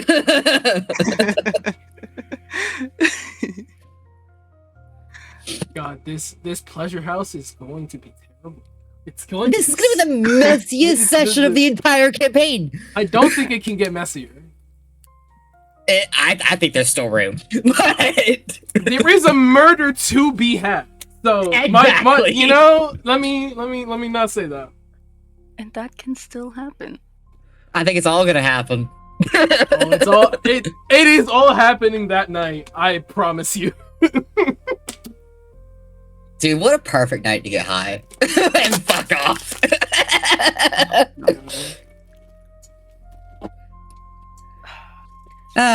What a side arc here. It's gonna be great. Sosa's also gonna take opium. It's gonna be great. Oh, it's gonna be a great time. That will run us just a little bit over 4 hours. God. Right, improper session. Oh God. We DM'd ourselves. Fuck the DM. Oh God! Ah. If Mitsuki was not already injured,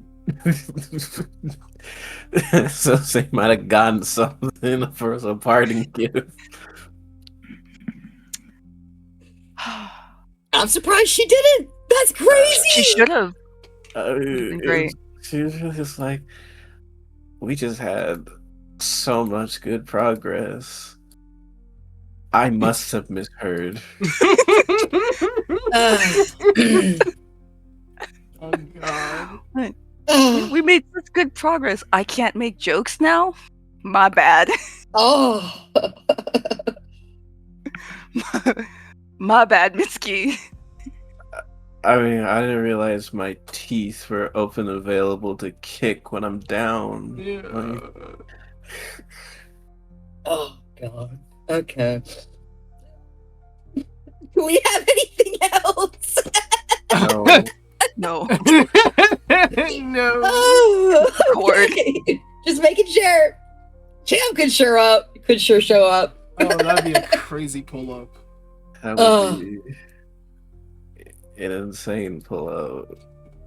Yeah, she has her eye again. All right, Oh, yeah, we will that's catch right. you next time on Samuraising New Moon. Oh, God damn it.